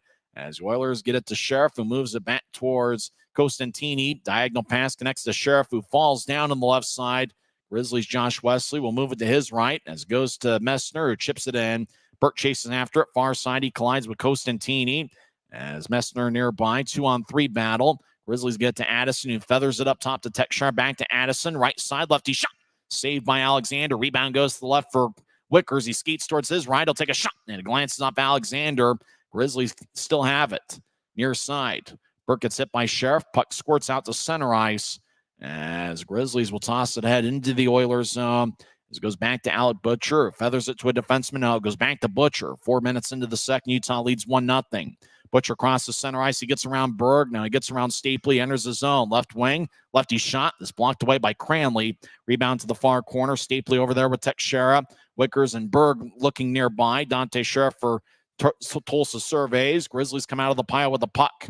Wickers up top for Berg, who crosses center ice. Berg gains the line, throws it down the middle. Righty shot scores! Brett Stapley gets his 10th of the year, and it's now a 2-0 game. Berg gained the line, threw it to his right for Stapley. Stapley just skated down Broadway, then fired a righty shot over the right shoulder of Gage Alexander. So Berg's going to get an assist on the Stapley goal as Utah leads 2-0 with 15:26 left in the second. And kind of like in the Rapid City series, the Grizzlies were quick in the transition game as Berg just sprinted up ice, then got it to an open Stapley. So Stapley gets his 10th goal of the season. He becomes the 4th different Grizzly player to have 10 or more, make that the 5th different Grizzly player to have 10 or more goals, and 4th different forward. Grizzlies step over the line, left side. Cutler's shot gets blocked. Puck goes back to center ice. Grizzlies will backhand it in. Alexander lets it go towards the far side. Actually, it's behind Tulsa's net. Doogie Legrone, 5 minutes into the second, has it. He'll slice it off the near wing boards, goes towards Matsushima. It bounces past him as Penner gets to Wesley. He'll bank it off the far glass. Grizzlies chase after it, neutral ice, and now they take it away as Penner gets around Legrone. Penner near far goal line gets tripped up as Alexander's in the area. No penalty as Legrone got away with one as Tulsa crosses center ice. Legrone steps over the line, veers to the left as he's being back checked by Mayhew. Puck squirts in front of the net. Aragon throws it back off the near boards, and the Grizzlies will clear it out as Utah out to center ice. Fitz was trying to skate in. He gets it poked away by Legrone. Tulsa moves it ahead. Matsushima steps over the line. Right side, drops it off for somebody off the screen. Krenkovic overskates it. Grizzlies skate in again. Mayhew near side. Gets it across. Grizzlies right side skate in. Wesley. He tried to center it out to Aragon. Pass goes wide. Mayhew high slot. Lefty shot goes wide. Fitz gets it off the boards as Fitz gets pushed by Hilderman. As the Oilers will slice it off the far wing wall. Yakura chases after it. So does Stone. Stone gets it on the far side near the goal line. Stone cuts in front of Cranley, skating towards his left, and he'll veer it to Dean Yakura, who will slide it in from center ice. Yakura chasing after it. Puck deep in the Oilers zone near corner. As Addison gets hit, Stapley in the area. Puck bounced off a skate, and it goes to the far side. Somebody off the screen has it. And now it goes to neutral ice. Tulsa crosses center. 2-on-1. Oilers centering pass. Shot goes wide as somebody off the screen took a shot and missed. As Grizzlies, Brett Stapley will backhand it towards center ice. Tulsa gets spun around in the high slot by Yakura. Utah moves it ahead to center as Brett Stapley will chip it in. Stapley scored the goal with Bergen and Wickers getting the assist. 4:34 into the second. As Tulsa crosses center ice, skating from left to right. They step over the line. Carson Folk will fire it across, but looks like the Oilers are called for offside. 13-14 left in the second. It was Utah taking a 1-0 lead as Nathan Burke scored 25 seconds in with Josh Wesley getting the assist. And then Brett Stapley made it a 2-0 game. He scored 4:34 in with Adam Berg and Quinn Wickers getting the assists. It's the Grizzlies 2 and the Oilers 0 on the Grizzlies Hockey Network.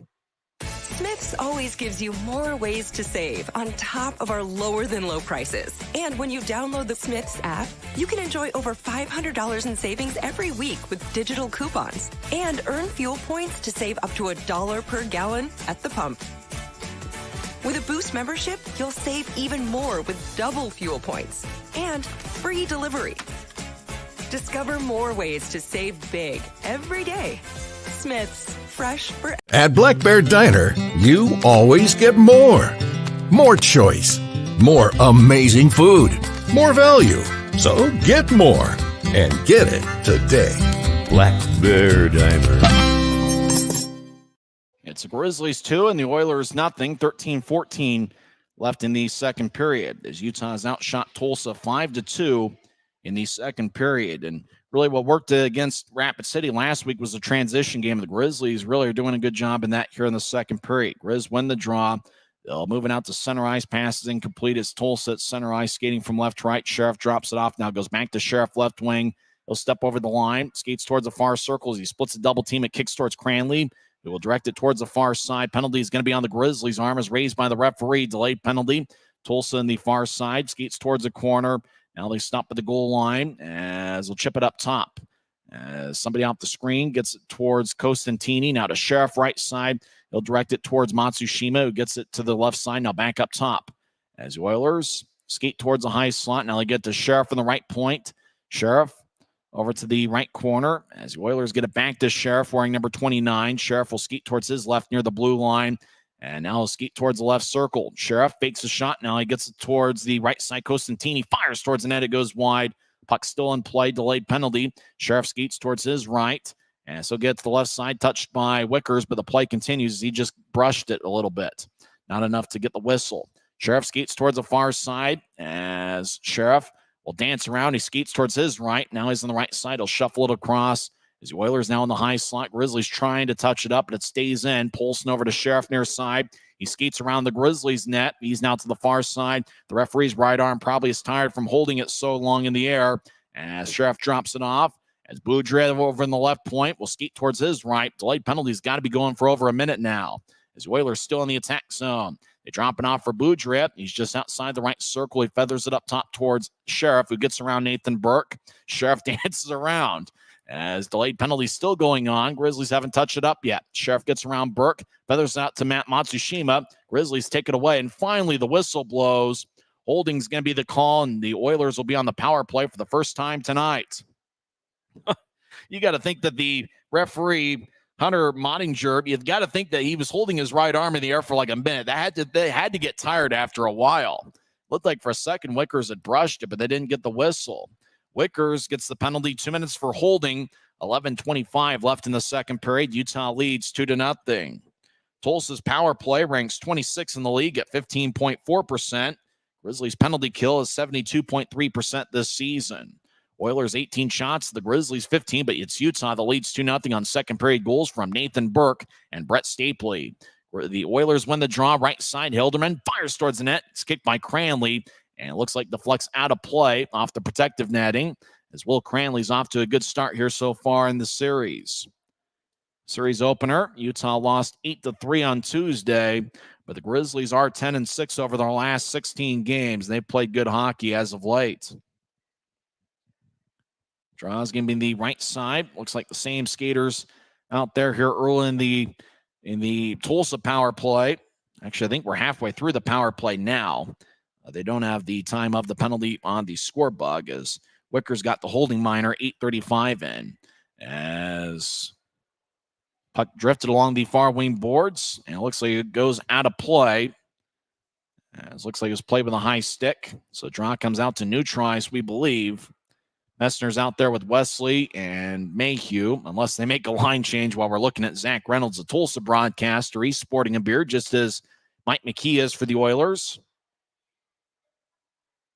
We believe the faceoff's going to be at neutralize. Now it's going to go back into the Oilers zone. It must have been a high-sticking penalty. We saw one of the officials hold up kind of a high-sticking motion. It looks like it's a high-sticking penalty. So we're going to skate 4-on-4 as the Oilers got a penalty. Stapley will take the draw. He's got Wesley out there, Brandon Cutler We'll let you know who got the high sticking penalty once it shows up on the ECHL app. That's how we follow the stats here on the Grizzlies Hockey Network during road games in particular. Tulsa wins the draw. We're skating 4-on-4, which opens the ice a little bit. The Oilers trail 2-0. They'll chip it ahead. Matsushima crosses center ice with speed. 2-on-2. He steps over the line. Skates towards the right circle. Backhand shot. Glove save by Cranley. What a stop by Cranley as Matsushima just skated down Broadway, then veered off to the right. Crafty backhand shot by Matsushima, but Cranley was able to close the door and hold on with 10:55 left in the second.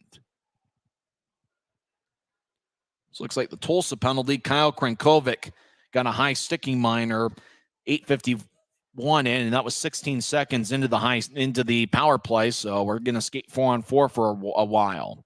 Grizzlies win the draw. Wesley behind his net as Utah skates from right to left, as we see on Flow Sports. He moves it ahead to Cutler across the center ice. Cutler steps over the line. He stops in the point and blows a tire. Tulsa takes the puck away from him. They move it ahead as the Oilers get to center ice to get around to the left. Shot saved by Cranley, and a rebound goes to the near side as Boudria feathers it across as the Oilers, Matsushima in the area. Oilers get to the left side. Righty shot saved by Cranley as the puck lifts towards the far side. Brandon Cutler gets it. He crosses center ice. He gets hit by Boudria as Cutler gets divorced in the puck. As Cutler wanted to slam his stick along the boards, but restrained himself. Oilers step in near side as they battle with Mayhew. Now they chip it to Kyler Wall, left side. Lefty shot goes wide, like Cranley had to glide towards his left after it. Utah outlets it to Raby, who crosses center ice. Now he steps over the line, drops off for Wesley. Right side, righty shot goes wide. He went stick side on Alexander, but just missed the net. As the Oilers get pushed by Messner, Tulsa back in their own end as Michael Farron will chip it back to a defenseman. I think that's Hilderman, who skates towards the near side as Hilderman's being challenged by Raby. As Hilderman moves it ahead, the Oilers will drag it out to center ice. They cross the red line. Now they step over the blue as Carson Folk skates towards the end boards. He gets blasted by Teixeira. Folk keeps his feet far side. He'll tap it up top, but it exits the zone. Tulsa at neutral ice, 9:30 and counting left in the second. They'll move it ahead. Oilers skate in. Left wing, lefty shot goes wide as puck still in play near side as Teixeira pushes Dallas Comu. Comu, number 28, will get it towards Folk, who skates towards the point, drops it off. High slot, righty shot is blocked away. That was taken by Dougie Legrome, and it looked like it went out of play with 9:12 left in the second. So both teams pretty aggressive there in the 4-on-4, and Tulsa, kind of like Utah here in the second period, wants to be quick on the it wants to be quick in the transition game. So it's 2-0 Grizzlies. 9:12 is left in the second period. Draw is going to be in the Grizzlies zone near side. Oilers mascot hanging out in the stands. The draw won by Tulsa, right side. They'll skip it to the near corner. Goes back to Utah. As I think we're still skating 4-on-4. Wesley behind his net. He's got Mayhew nearby. Wesley gets over towards Mayhew as Mayhew will drift it out to center ice looking for Addison. Grizzlies have 5 on the ice, so it looks like soon Tulsa will have 5 as well if we're not skating 5-on-5 right now. As puck goes to Fitz, far side over to Addison. He couldn't reach it at neutral ice. Oilers around center ice. Sheriff crosses center. Now he gets around Burke. He steps over the blue line. Sheriff fakes a shot on the left side, skates towards the goal line. He chips it out in front. He glances off the stick and ricochets towards the near side as the puck goes out to center. Oilers back at their blue line. We'll get it to Costantini, who moves it ahead to Sheriff. He couldn't reach it. As Fitz will carry it across the line. As Fitz skates towards the corner. Righty shot. Saved by Alexander. And he holds on with 8:19 left in the second. It's the Grizzlies 2 and the Oilers nothing. We're back in 1 minute on the Grizzlies Hockey Network. Thanks to Les Schwab tires, I'm a confident backseat driver, but Mom's a little stressed about spending. Remember, breathe in. Now watch your speed and breathe out. Good. Even though we're watching our wallets, Les Schwab is still watching out for our safety. So turn here. Help keep drivers and backseat drivers safe with Les Schwab tires. Since 1939, America First has helped people start businesses, buy homes and cars, and achieve their financial goals. Today, our top priority is still the financial success of you and your family, which is why we're giving new members $100 when they sign up for a basic savings and checking account, and another $100 when they upgrade to premium checking and enroll in and use direct deposit. So head to AmericaFirst.com today and join the credit union that always puts its members first.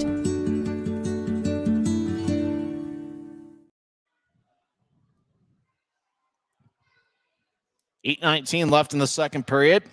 Now it looks like Flow Sports having a bunch of issues. I'm not sure. I could see the game just fine as Tulsa's outshot Utah 21-16. It's 2-0 Grizzlies, 8:15 and counting left in the second period.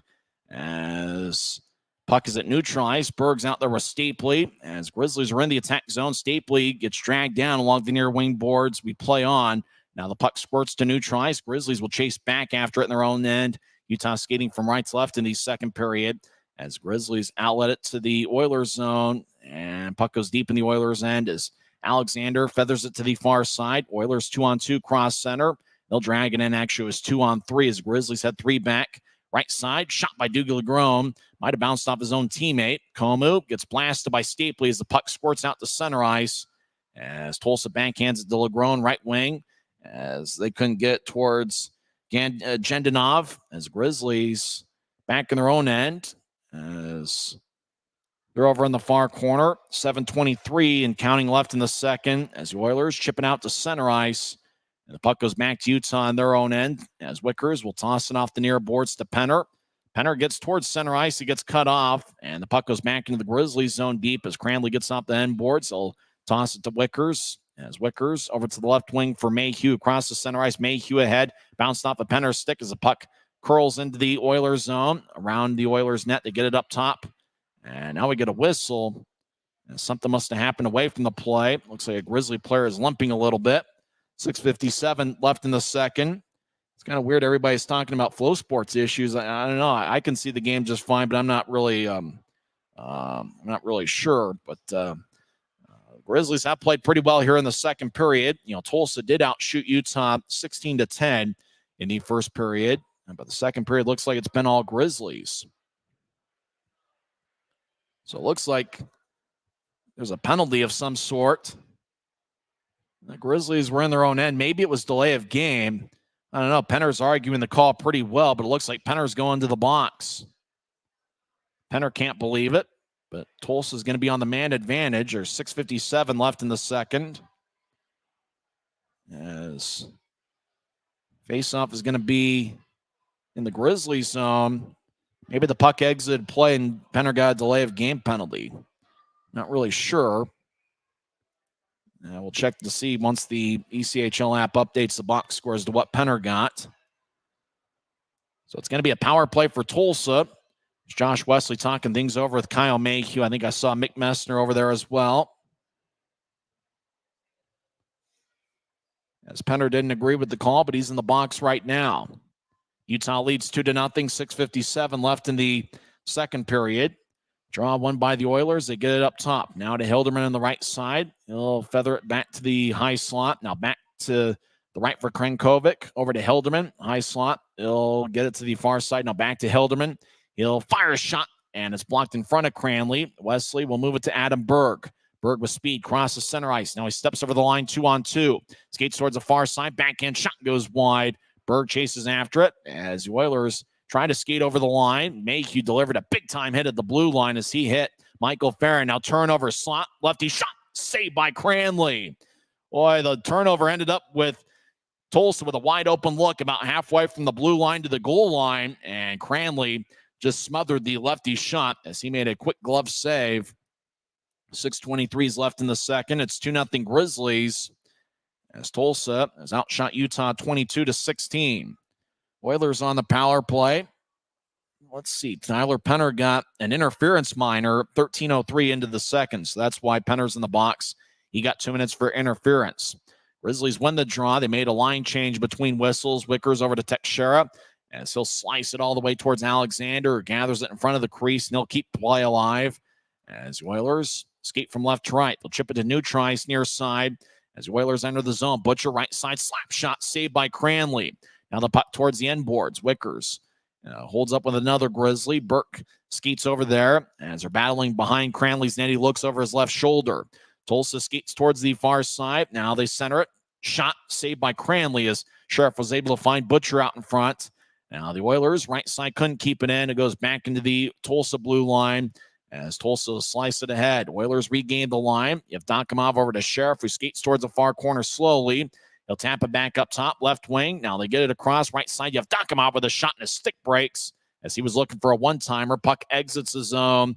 Tulsa late in the power play has it at their blue line as they'll toss to the right side. Now the Oilers regain the line down the middle. Big-time hit delivered by Teixeira as the puck glides slowly towards Cranley. Big collision as Yevdokimov collided with Teixeira. I wonder if that's going to be a penalty on Teixeira as he skates towards the box. Yeah, I think it's going to be a penalty on Tex. Well, he was skating towards the box initially, and that was a big-time hit as it looked like Yevdokimov was trying to split the double team, and Teixeira just ended the play, and the puck glided towards the end boards or towards Cranley slowly, and he was able to cover up. 5:18 left in the second period. It is going to be a penalty on Teixeira. As probably going to be an interference call. As Tex, he was skating towards the box. He was just talking with the official, and now he's going to skate towards the bench.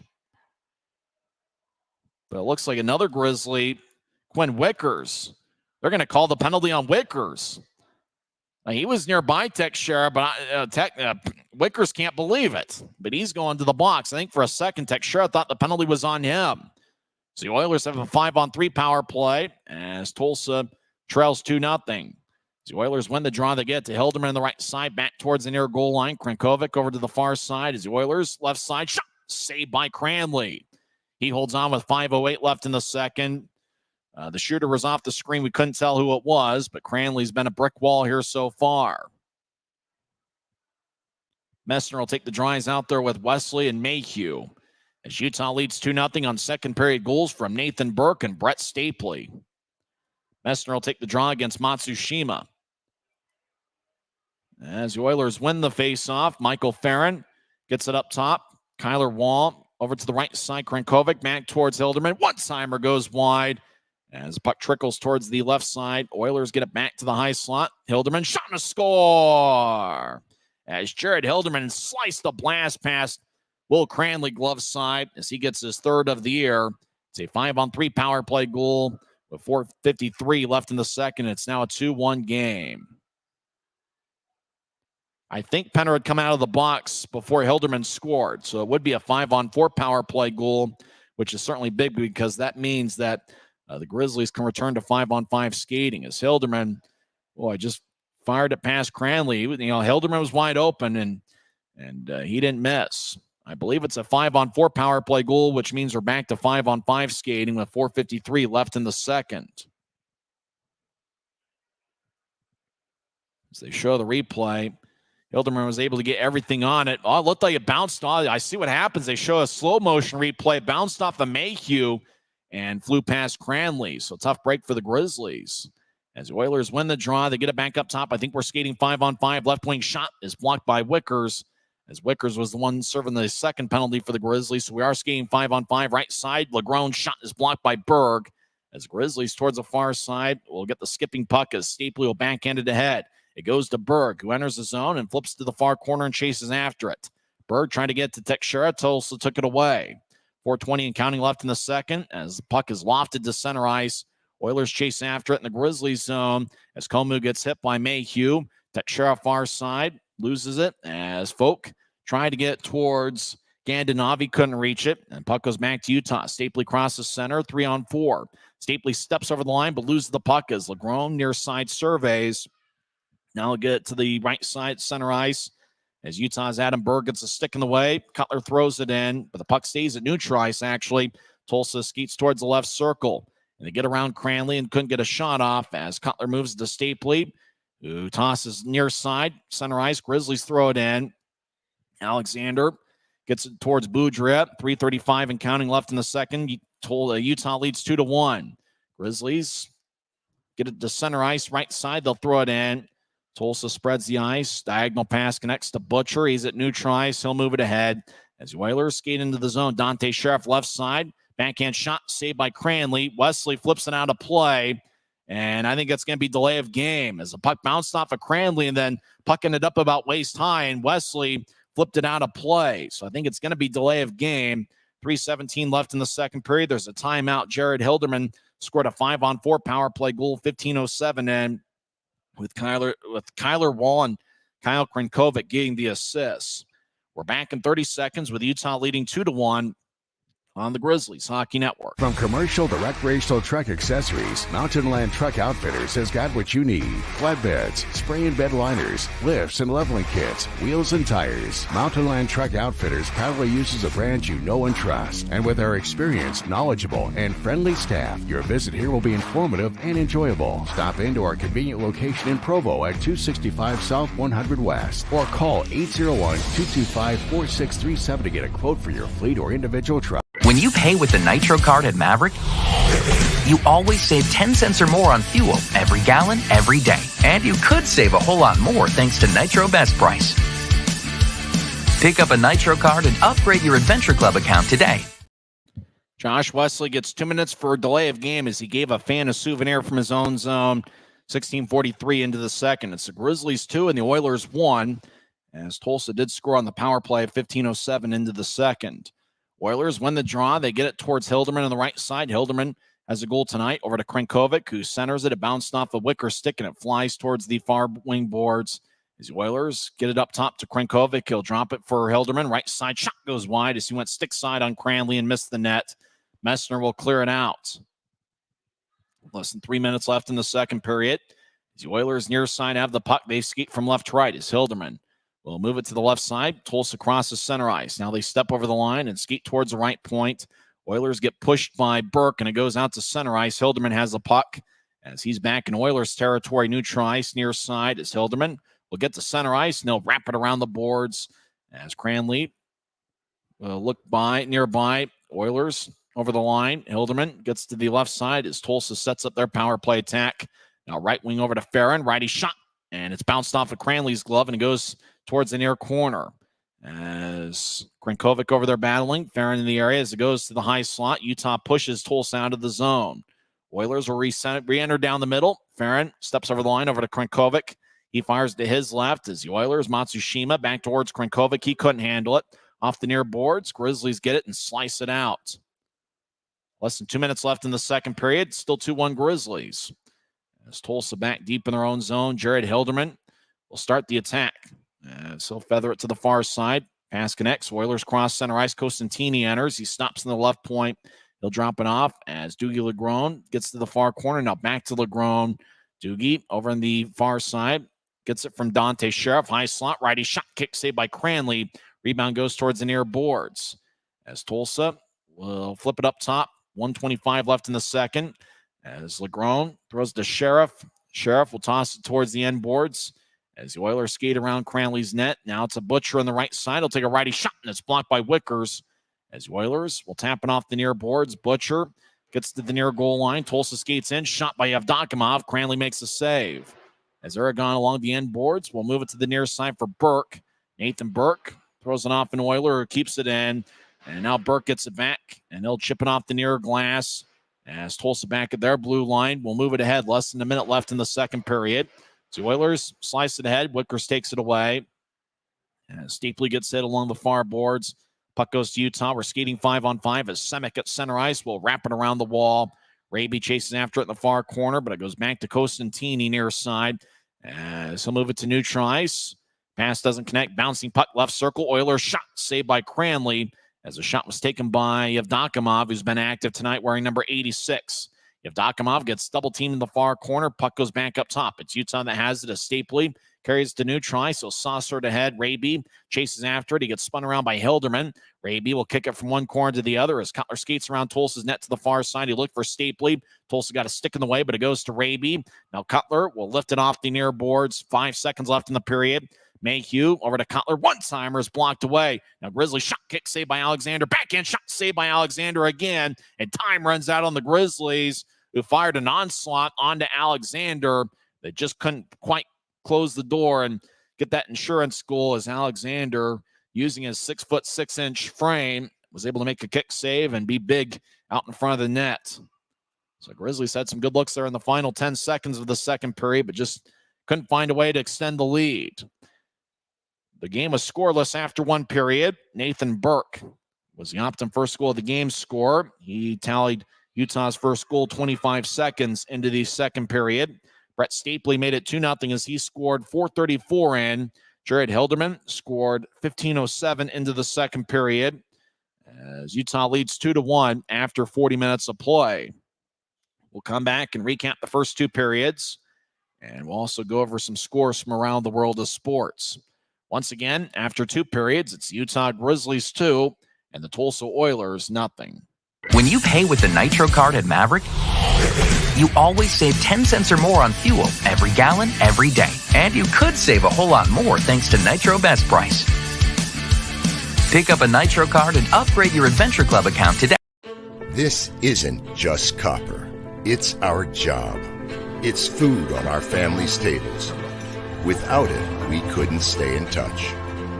It's what keeps our homes warm and our lights on. It's the power behind the team and a greener, brighter future.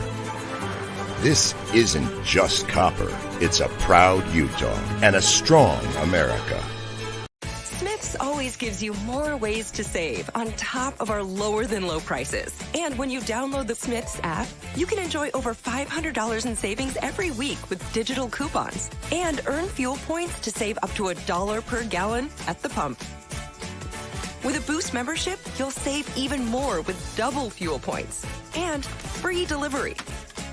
Discover more ways to save big every day. Smith's, fresh for everyone. Since 1939, America First has helped people start businesses, buy homes and cars, and achieve their financial goals. Today, our top priority is still the financial success of you and your family, which is why we're giving new members $100 when they sign up for a basic savings and checking account, and another $100 when they upgrade to premium checking and enroll in and use direct deposit. So head to AmericaFirst.com today and join the credit union that always puts its members first. Now we're through two periods over at BOK Center. And Utah leads 2-1. It's going to be an interesting third considering how good both teams have been in the third periods as of late. The game was scoreless after one period with both goaltenders starring in net. Tulsa outshot Utah 16-10 in the first period, but nobody found the back of the net. Early in the second, the Grizzlies had the puck deep in their own zone. Then Josh Wesley, who was behind Will Cranley, just fired a long outlet pass that connected to Nathan Burke. The pass probably went 3/4 of the length of the ice. Once Berg had the puck, he was behind the Tulsa defense, and it was a breakaway, just skated down the middle, and just kind of went to his backhand and then went and fired it right over Gage Alexander. A perfect shot by Nathan Burke, who gets his 14th of the season. That ranks second in the club, and Burke has certainly been a hot goal scorer as of late. If I remember right, I think that's a goal in 4 straight games for Nathan Burke. So he continues to stay red hot, and Josh Wesley, who had an outstanding month of January, just continues with that role as he gets an assist, which is his 12th of the season. Wesley now has a point in 4 straight games. Grizzlies made it 2-0 as Brett Stapley scored his 10th of the year with Adam Berg and Quinn Wickers getting the assists. Stapley becomes the 5th different Grizzlies skater to score 10 or more goals. Brandon Cutler's got 17. Burke with 1 tonight has 14 on the year. Wesley, Messner, and now Brett Stapley have 10 goals on the season. So at that point, Utah led 2-0. Tulsa got on the board with a power play goal. It was a 5-on-4 power play goal. Now, there was a bit of a time where the Oilers had a 5-on-3. I think it was only looked like 19 seconds worth of a 5-on-3 power play as Penner came out of the box 15:03 into the second period, and Hilderman scored 4 seconds later. So Penner really didn't have enough time to get on the ice to really impact the play as Hilderman fired away from the high slot, and it looked like based on a slow motion replay that it might have bounced off the Mayhew, probably bounced either off his ankle or his knee, and then just kind of flew past Cranley into the back of the net. That's one of those where there's not much that Cranley could have done if indeed Mayhew would have gotten a piece of it. As Will Cranley's been outstanding tonight, but that one just If it did bounce off of Mayhew, is just one of those tricky ones that, sometimes happens in hockey, and sometimes you just get those lucky bounces, and Tulsa might have gotten one there. But because it was a 5-on-4 power play goal, that was big because that meant that the Grizzlies could get back skating 5-on-5. And both teams had some really good looks in the second period. It's kind of interesting when you look at the shot count, though. According to the box score, Tulsa, 16 shots in the first, another 16 in the second. They have 32 shots. Grizzlies, 2 goals, and it looked like they had some other really good looks, but the Grizz only had 7 shots in that second period. Although if you were to put that category of, how many of those were considered scoring chances, I'd imagine at least 4 or 5 of those 7 shots the Grizzlies had the second period would be considered to be scoring chances. So I think for the Grizzlies, you have to like the way things look there. I think it's going to be an interesting third period. We talked about the shot count, 17 for the Grizzlies. They are led by Brett Stapley, Brandon Cutler, and Jeremiah Addison. All 3 of those skaters have 3 shots. Nobody has 2 shots for the Grizzlies, but 8 different players have 1 shot on goal, including Nathan Burke, who scored 25 seconds into the second period, and Burke is the Optum first goal of the game scorer. For Tulsa, they've got 32 shots. They are led by Doogie Legrone, who had 5. 4 of those came in the first period. He had 1 in the second. Yevdokimov has been active for Tulsa. He's got 4 shots. And I always say, going into a Grizzlies game, especially on the road, the guy who's got the toughest name to pronounce is always going to have the best game for the opposition. Happens every time. And Yevdokimov, the native of Russia, certainly is in that category. He's got 2 penalty minutes and is a -2, but he's been active offensively. A few players have 3 shots, including Alec Butcher, Michael Ferrant, and Dante Sheriff, and then 2 shots each for Hilderman. One of his 2 shots found the back of the net for Tulsa's lone goal so far. Kyler Wall, Eddie Matsushima, and Jared Power, the former Grizzly, each have 2 shots on goal. Utah's power play is 0 for 3. Tulsa's power play is 1 for 4 through 2 periods. Well, we're through 40 minutes, and the Grizzlies have a 2-1 lead. We'll see what happens here in the third. We'll be skating 5-on-5 to start the third period. When we come back, we'll go over some scores from around the league. It's the Grizzlies 2 and the Oilers 1 on the Grizzlies Hockey Network.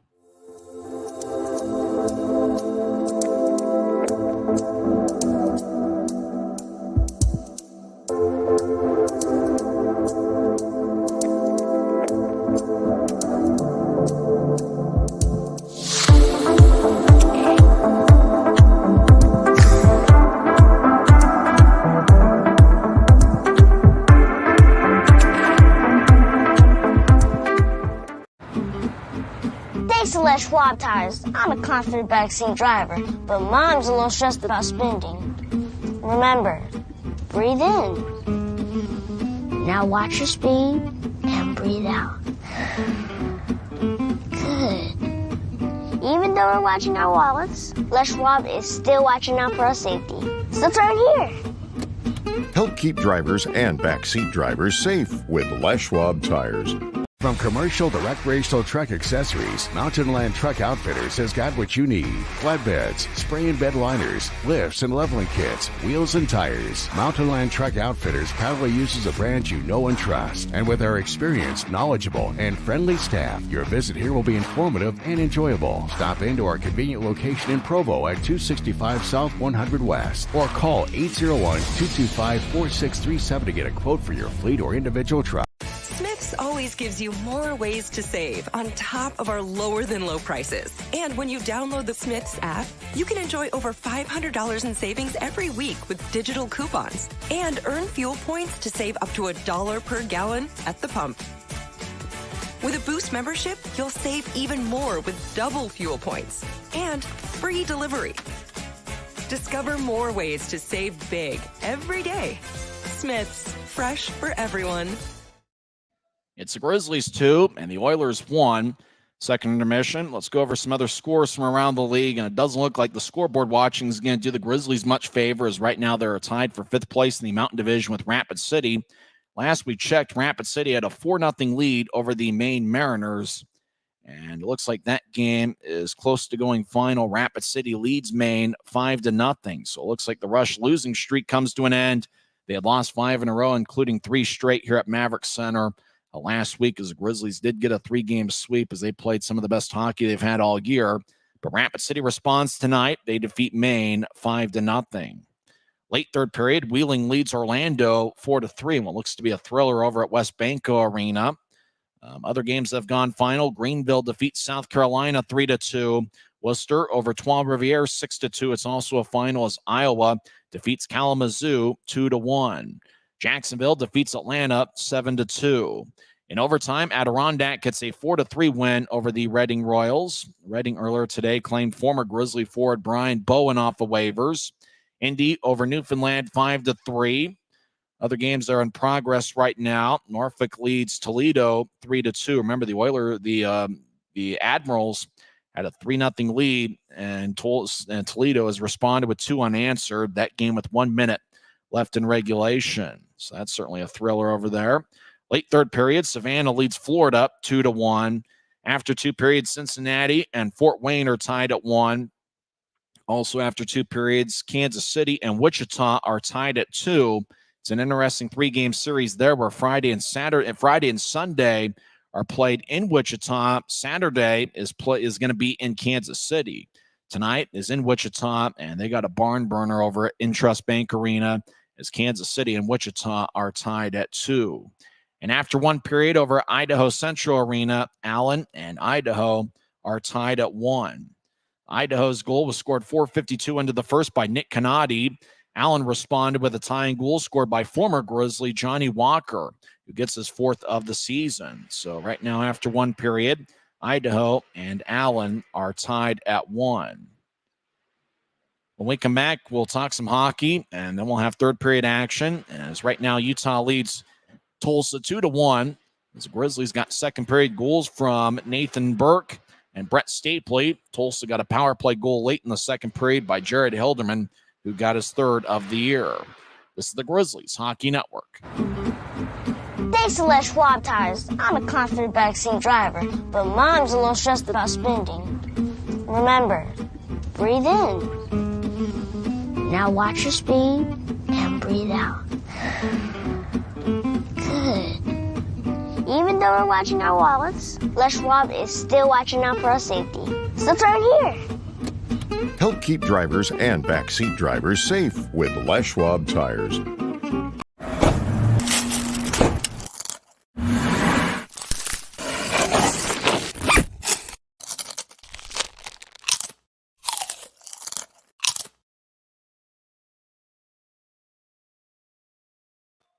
This isn't just copper. It's our job. It's food on our family's tables. Without it, we couldn't stay in touch.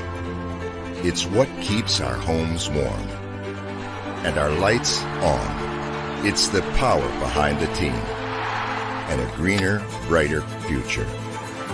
This isn't just copper. It's a proud Utah and a strong America. Now we're through 2 periods. Utah leads Tulsa 2-1 as people are dancing around at BOK Center and having a good time. Oilers have really seen a renaissance in terms of attendance. They are averaging 7,271 per game this season. The Grizzlies really have had a renaissance of their own right. You talk about over the last 8 home games, the Grizzlies have averaged 7,161 per game. And how about that atmosphere at Maverick Center last week? Well, you couldn't beat that for anything. As Friday had a crowd of over 8,500, and Utah really had a stellar third period. You talk about some of the great moments we've had this season. Friday, Utah scored a goal late in the second period to tie it up at 3, and then Utah scored 3 unanswered in the third period to win 6-3. You talk about that thrilling comeback on Saturday where the Grizzlies were down 2-0 and then got four goals in the span of 9 minutes and 27 seconds. Brandon Cutler got the party started as he scored from a sharp angle on the right side. Then Josh Wesley fired a missile from the high slot right after Mick Messner won a face-off. And then Tyler Penner scoring the game winner from the left side, and Nathan Burke adding some insurance with about 2 minutes left in the third period. I can't hear the music, but based on the style of dancing, looks like the Macarena is being played over in Tulsa. We mentioned the scratches a little bit earlier on. The Grizzlies this week are without forward Cole Gallant, who suffered an upper body injury late in the second period in that last Saturday game, that comeback game against Rapid City, as he missed Tuesday's game for the first time all season. Kansas City ended up winning 8-3. And unfortunately, Cole Gallant, who led all Grizzlies skaters with 10 assists in January, he's missing for the second straight time, which means that there's only 3 players left in the Grizzlies roster who have appeared in every game this season. And that includes Brandon Cutler, the leading goal scorer this season. Mick Messner has been a consistent force for the Grizzlies all year. He's got 10 goals and 13 assists. He's played in every game, and the Grizzlies Ironman Tyler Penner obviously has appeared in every game. Penner's got a +7 rating in the month of January, and he's got game-winning goals in 2 of his last 4 games. We'll see if Penner comes in clutch here once again tonight. We had mentioned that, Penner in the pregame show, I think it might have been the first intermission, that he had a +7 rating in January, which was time for the club lead. If you're late to the party, Brian Yoon also was a +7 in January. A couple weeks ago, he signed an AHL player tryout deal with the Hartford Wolfpack, and it appears they were impressed enough with Brian Yoon that they signed him to an AHL contract with the Hartford Wolfpack, which means that his Grizzlies career is probably over. But Brian Yoon obviously making a strong impression over in the AHL with the Hartford Wolfpack, and we certainly are going to be rooting for Brian Yoon, who seems like an outstanding guy and pretty good hockey prospect. And one of those, if you got a guy that's gotten ECHL contract, and he's the type of player like Brian Yoon, it's only a matter of time before a guy like that gets an opportunity in the AHL, and hopefully he makes the most of it. It's 2-1 Grizzlies. They got shots of the movie The Replacements out there showing on Flow Sports. Now the Oilers have hit the ice, and when we come back in 60 seconds, we'll have third period action as Utah leads Tulsa 2-1 on the Grizzlies Hockey Network. Smith's always gives you more ways to save on top of our lower than low prices. And when you download the Smith's app, you can enjoy over $500 in savings every week with digital coupons and earn fuel points to save up to $1 per gallon at the pump. With a Boost membership, you'll save even more with double fuel points and free delivery. Discover more ways to save big every day. Smith's, fresh for everyone. This isn't just copper. It's our job. It's food on our family's tables. Without it, we couldn't stay in touch. It's what keeps our homes warm and our lights on. It's the power behind the team and a greener, brighter future. This isn't just copper. It's a proud Utah and a strong America. That's Monster Jam night here at Maverick Center. And for the Grizzlies, are looking for a monster third period to secure 2 standings points against the Tulsa Oilers.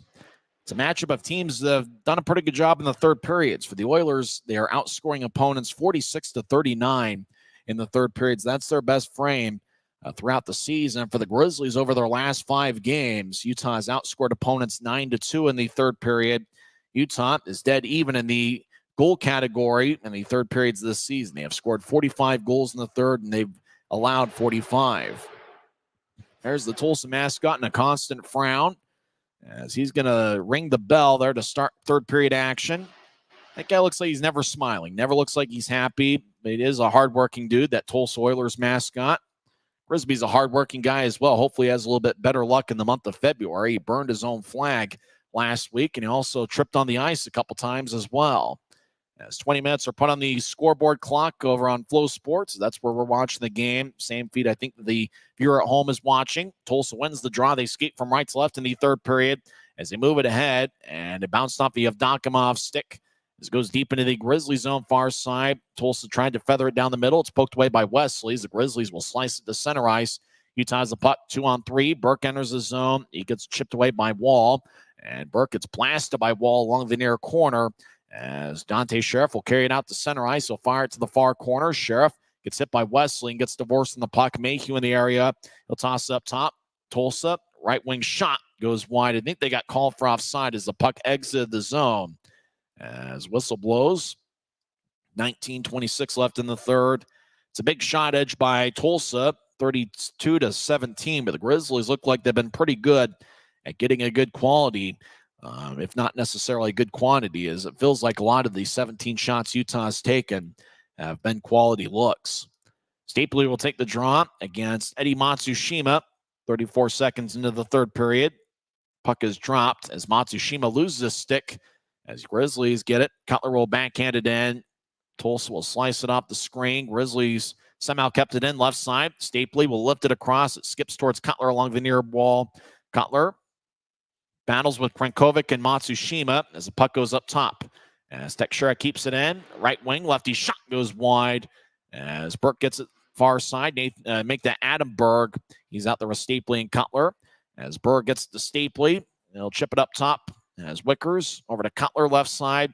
He tried to get to Stapley. Puck slowly got towards him, but it goes past him. Berg gets hit as Cutler skates behind the net. Now Berg gets pushed by Dougie Legrom as the Oilers win the 2-on-1 battles. They chip it off the near wall as Tekshira keeps it in and brushes ahead, but it bounced off an Oiler. Now Tulsa has the puck as they'll carry it across center ice. Big Mike McKee will lumber into the zone. He loses it down the middle as the puck goes back to McKee, left wing. Lefty shot saved by Cranley as he absorbs it around the capital G in front of his uniform as he holds on as we get a whistle with 18:25 left in the third. It's the Grizzlies 2 and the Oilers 1 as Tyler Penner talking things over with Dylan Fitz. Both Fitz and Penner have A's on the front of their sweaters right there just below the left shoulder. Aragon, he's really been a tough performer for the Grizzlies. He's got 7 goals in a Utah uniform after starting the year with Idaho. Draw one by Tulsa. High slot, righty shot. Glove save by Cranley, and he holds on there. Jendanov took that shot. Jendanov in 7 games with Tulsa has 3 goals and 1 assist. Looked like the shot would have gone wide anyway, but Cranley was able to gather it as he just raised the glove over his left shoulder, and he was able to make the stop. Tulsa wins the faceoff right side. They'll get it across.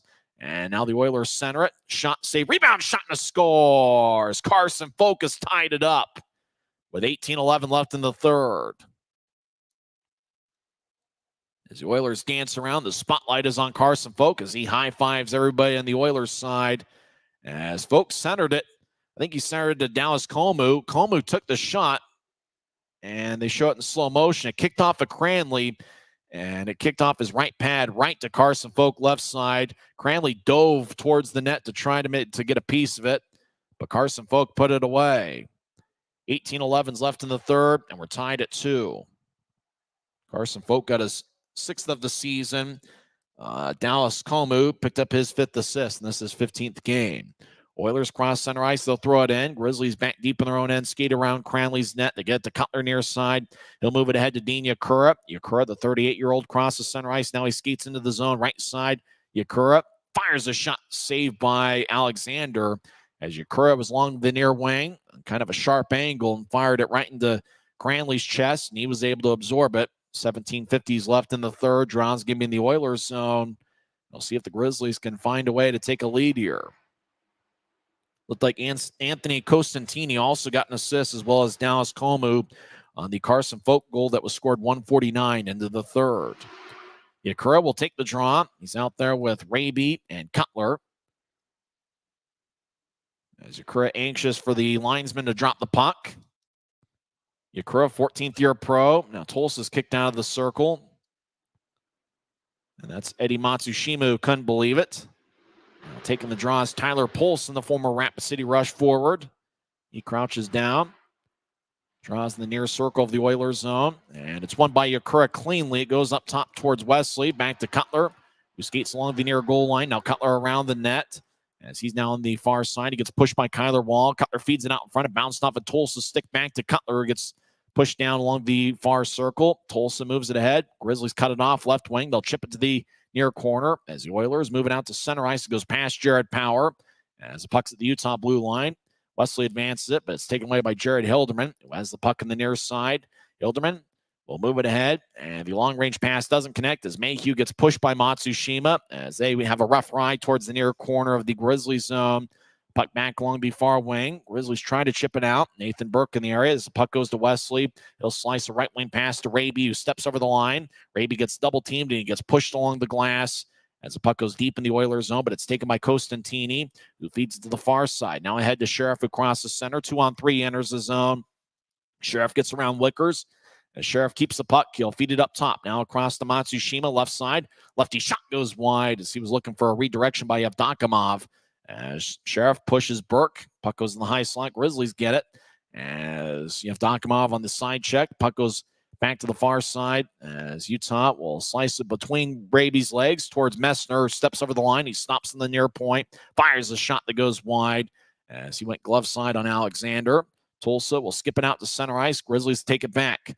Wickers steps over the line as he's being side checked. Now gets to Messner, right side. Lefty shot, kick saved by Alexander. Rebound goes to the far wing boards. Wesley tried to move it ahead, but Tulsa gets the puck, and they'll move it to center as the Oilers have numbers 3-on-1.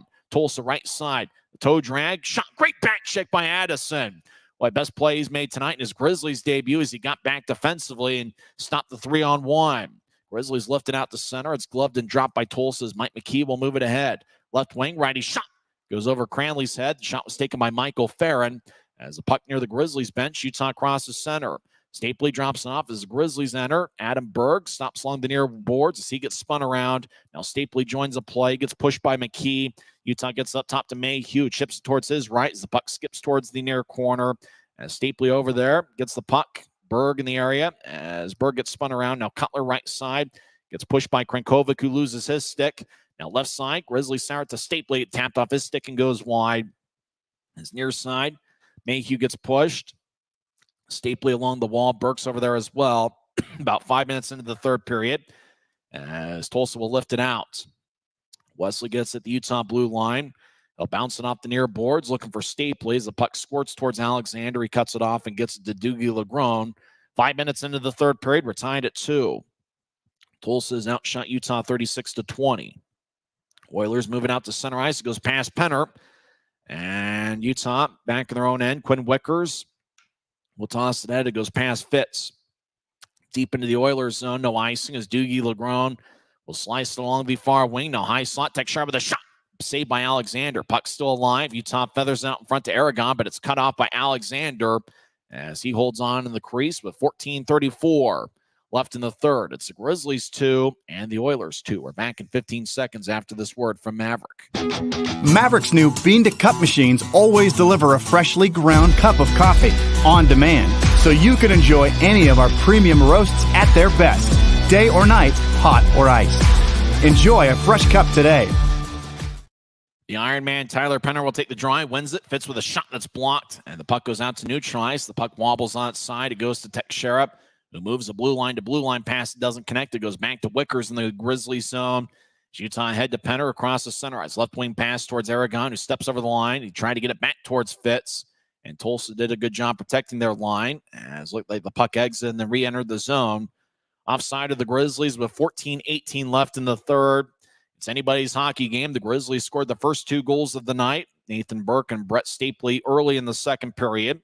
Jared Hilderman scored on the power play with about 5 minutes left in the second. And a minute 51 into the third, Carson Folk tied it up. It was actually a minute 49 into the third. They tell you not to do math on the air, but we do it anyway. Oilers skate from right to left. They move it ahead to Komu, who's got an assist tonight. He gets dragged at center ice, but Komu will throw it in as Fitz defensively on Komu.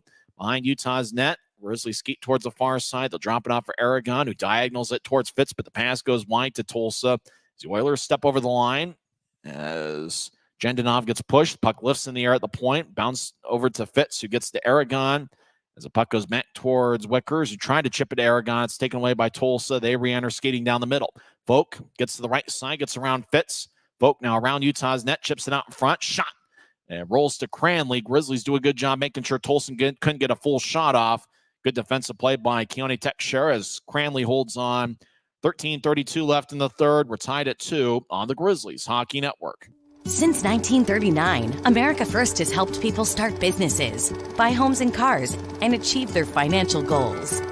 Today, our top priority is still the financial success of you and your family, which is why we're giving new members $100 when they sign up for a basic savings and checking account, and another $100 when they upgrade to premium checking and enroll in and use direct deposit. So head to AmericaFirst.com today and join the credit union that always puts its members first. Thanks to Les Schwab Tires, I'm a confident backseat driver, but Mom's a little stressed about spending. Remember, breathe in. Now watch your speed and breathe out. Good. Even though we're watching our wallets, Les Schwab is still watching out for our safety. So it's right here. Help keep drivers and backseat drivers safe with Les Schwab tires. It's anybody's game to win as Utah and Tulsa are tied at 2, 13:32 left in the third. Draw is going to be in the far circle. Both teams have 4 shots here in the third period. Nathan Burke and Brett Stapley of the Grizzlies goals. Hilderman and Carson Folk of the Tulsa scores. Tulsa wins the draw. Right side shot goes wide as it ricochets off the end boards. Grizzlies skate from left to right. As we try to see it on Flow Sports, Jeremiah Addison has it taken away. Tulsa skates the right side. Righty shot goes wide. Burke chases after it near side. He hits Tyler Polson. Grizzlies come out with a puck. Addison gets the center ice near side, and he'll throw it in. He chases after it. So does Mick Messner as Cosentini will brush it towards Polson, who bobbles it. Addison fires towards the net. It goes wide. Too many Oilers in front of the crease. As Messner goes down, no call. Cosentini will tap it off the end boards as Matsushima hustles after it. He'll backhand it ahead. It goes off the screen into Grizzlies territory near Utah's bench as Tulsa will throw it in. Cranley will stay in net as Josh Wesley behind him has the puck. 12:40 and counting left in the third, tied at 2. Wesley feeds to the far side as Utah will diagonal it to neutral ice. And the pass connects. Nathan Burke make that. Adam Burke skates in. Gets it to Stapley. Right side. Righty shot kick saved by Alexander. Rebound goes to Tulsa. Krenkovic moves it across. Taken away by Cutler. As Cutler will drop it off. The Grizzlies will diagonal it back towards Cutler. He gets it in the right wing. Bobbles it for a second and bounces off an Oiler at the Tulsa blue line. Matsushima will skate back deeper into his own zone. As the Oilers feather it across to LeGrome. He'll steer it to center ice. As the Oilers get to Matsushima, 2-on-2. He centers it out in front. Shot goes wide as Matsushima is looking for a cutter out in front of the net, and I think it was Krenkovic. Stapley crosses center ice, steps over the line. Oilers back defensively, so he just backhands it in deep as the Grizzlies make a line change 8 minutes into the third. Tulsa back deep in their own end as Jared Hilderman will start the attack. He'll move it out to center ice, and it goes into the Grizzlies zone as it got redirected at neutral ice.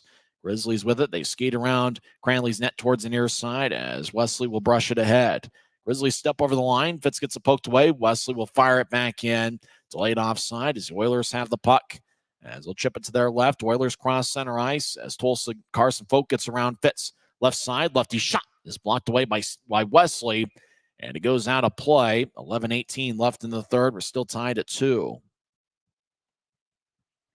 Tulsa team, they got pretty good speed, and they certainly know how to play on that BOK Center ice, which at times can be a little bit choppy. But they seem to really work that transition game well. And I think on a surface like they have at BOK Center, the best thing is to just play a north-south game, and it looks like that's what both teams are doing here tonight. There's a draw won by Utah as they're in their own end, skating from left to right as they get bounced along the near boards. And it looks like Utah's called for icing as the whistle blows with 11 minutes and 11 seconds left in the third. It's the first of a 3-game series. Same teams tomorrow night. 5:50 pregame show, 6:05 face-off, and then Sunday afternoon is going to be a 3:05 start in the Mountain Time Zone. 2:50 pregame show. The Grizzlies return home for the first home game in February. That's going to be next Friday, as it's going to be an AFCU Friday where tickets start just $10 when you pay using your AFCU debit or credit card at the Maverick Center box office. The Grizzlies have a home-and-home next week against Idaho, Friday at Maverick Center and Saturday at Idaho Central Arena. Grizzlies win the face-off. They pitchfork it out the center, but it goes back to Tulsa as the Oilers move it ahead near side, looking for Jendanov. He couldn't get it. Grizzlies dump it in as Matsushima skates around his net. As the Oilers will slice along the far wing boards. Bouncing puck to center ice. Mayhew gets pushed by Carson Folk. As the Grizzlies lob it out to Wesley, who gets it on the right side. Wesley skates towards the circle as he gets cut off by Tulsa, and Wesley pushes the Oiler into Alexander. Now Matsushima aggressively goes after Wesley as the arm is raised by the referee. I'm not sure what the call is. Matsushima was in the area, and then once Wesley realized he couldn't get the shot off, just pushed Matsushima right into Big Gage Alexander. So we'll see. There might be a penalty either way as the referee had raised his right arm. I mean, could they call Matsushima for interference? Because it looked like Wesley had gotten around him, but just, Matsushima did what he had to do. I don't know if they're going to get Wesley something for pushing Matsushima into his goaltender, but there's 10:42 left in the third period. As we look at the serious-looking logo of the Tulsa Oilers. Let's see. There might be a power play somewhere there. His arm was raised by the referee. He was trying to break up Wesley and Matsushima. Oilers up to 36 shots. Grizzlies have 23, but Utah does have a 6-4 edge in the third period. Attendance tonight at BOK Center, 5,294. 5294 is the attendance. And as we continue to see the Oilers logo,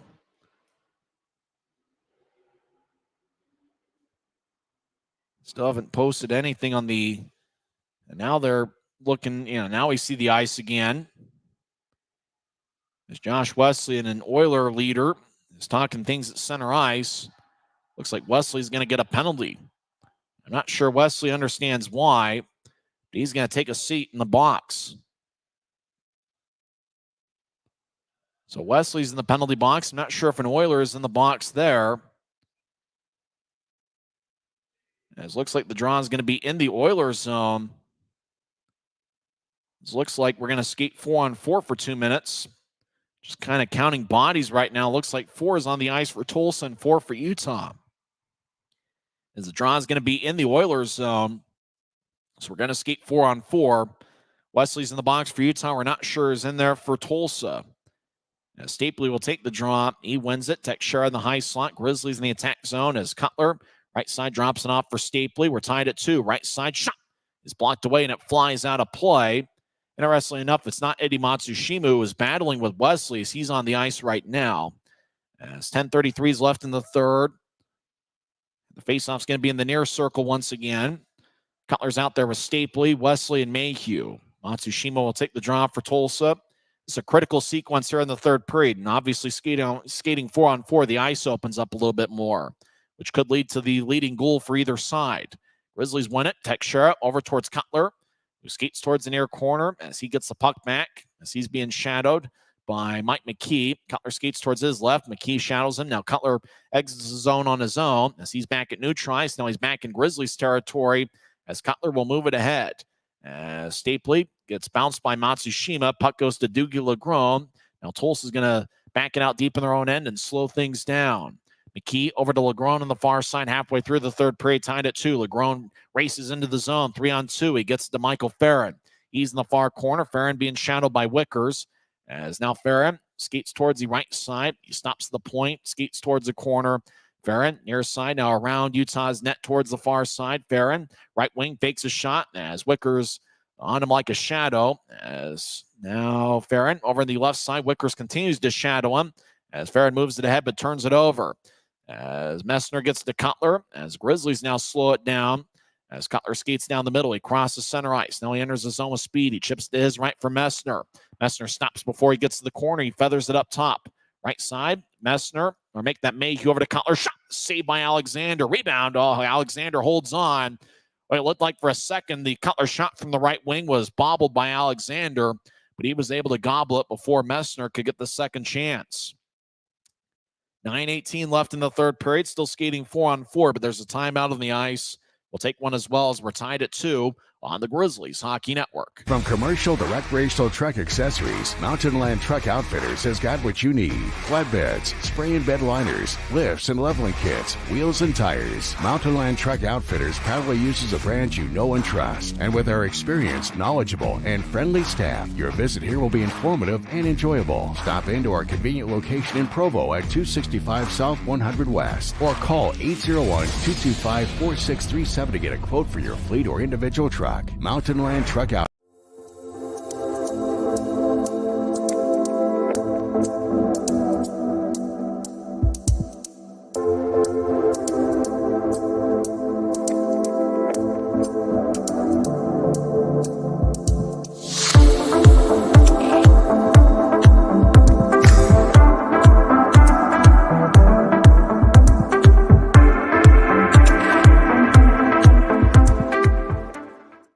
It's the Grizzlies 2 and the Oilers 2. 9:18 left in the third period. We're still skating 4-on-4 for a short amount of time. Carson Folk got a boarding minor, 9:18 in. Josh Wesley got a roughing minor, 9:18 in.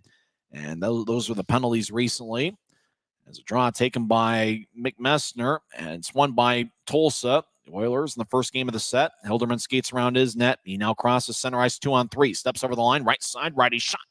Goes wide. Cranley might have gotten a piece of it. As a puck back deep in the Grizzlies zone as Cranley plays it. He'll get it over towards McMessner. 9 minutes left in the third as Grizzlies spread the ice. Messner moves it ahead. Or make that Mayhew over to Burke. Burke steps over the line down the middle. Now Burke loses it as Kyle Krankovic has a tap off his stick, or make that Alec Butcher. Butcher wills it around the wall as it goes along the far side near the Grizzlies bench.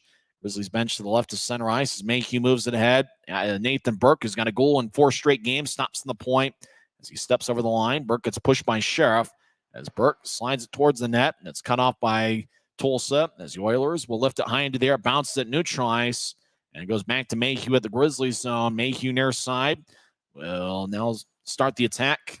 He'll outlet it to the high slot. It's taken away by Tulsa. Puck goes back over as Como will bounce it off a Grizzly. The Oilers back in their own end as play starting to get physical here. 8 minutes left in the third. Oilers chip it ahead, and the puck goes deep into the Grizzlies zone. Bouncing puck towards the near corner as Dallas Como holds up Quinn Wickers. As Aragon will push it ahead. Grizzlies get it to Penner across the center ice. Penner throws it in. Fitz chasing after it. As Fitz collides with Hilderman behind Tulsa's net. They chip it to the right side. Aragon shot. Saved by Alexander. And the Oilers get the rebound as Fitz had a pretty good look as he found Aragon in the right wing. Oilers regained the line as Jendenov throws to the right side. Utah cuts it off. Grizz get it to Fitz, who crosses center ice. He'll throw it in. Alexander cuts it off behind his net. Gets the big Mike McKee, who is 6'5" and 240 pounds. 7:25 and counting left in the third period, tied at 2. As McKee pushes it to the far side. As Oilers steer it into Grizzlies territory. Goes towards Matsushima. Far side. Backhand shot. Kicks off a Cranley. As Matsushima gets pushed by Wesley. Grizzlies' Brett Stapley will saucer it out to center ice. As Mayhew drops it off. Grizzlies throw it in. Right side.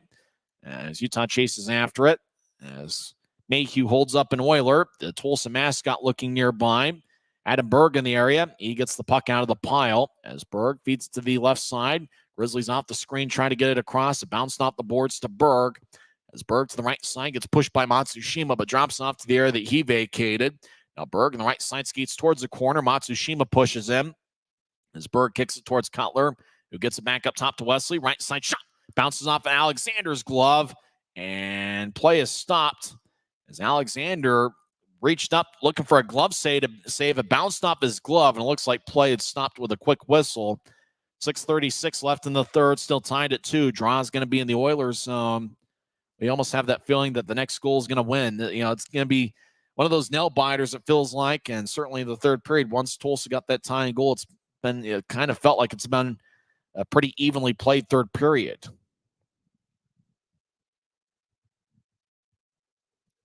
Now, if you participate in the Tulsa raffle tonight, those are the winning numbers as shown on Flow Sports.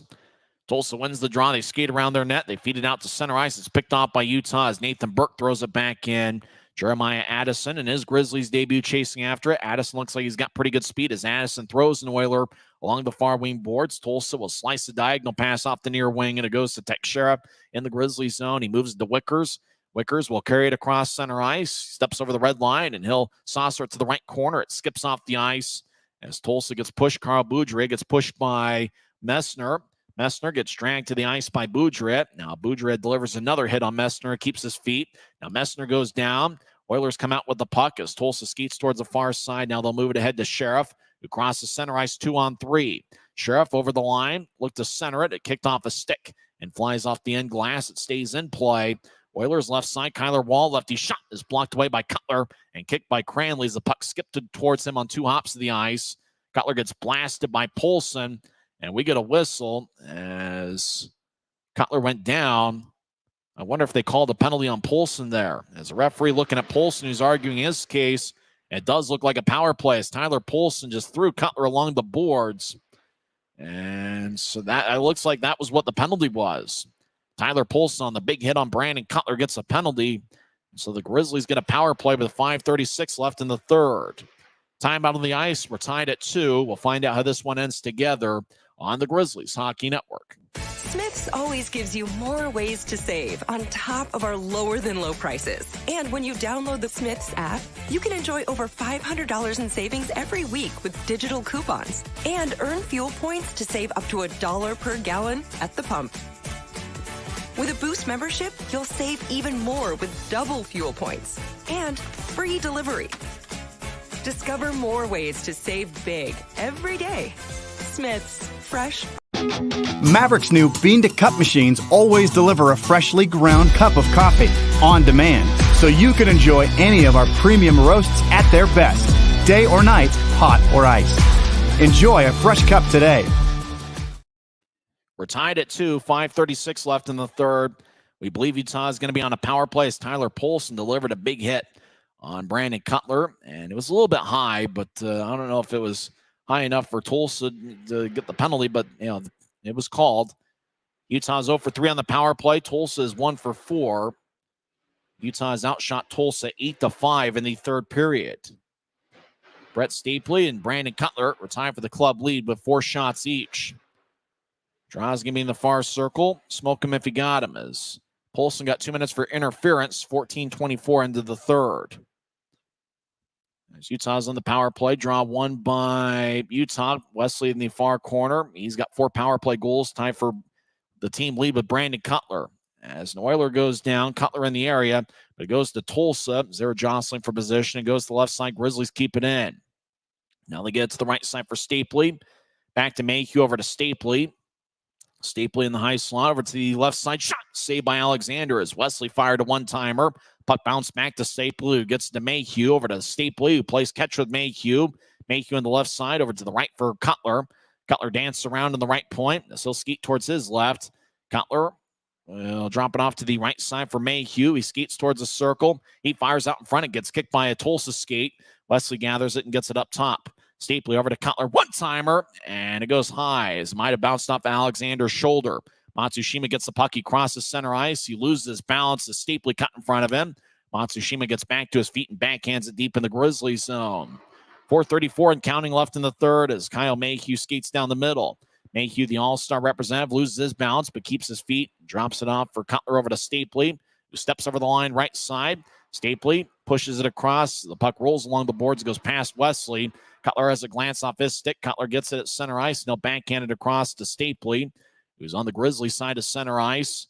They'll move it to the center ice logo for Mayhew, brush it across. Now Wesley will skate back into his zone late in the power play.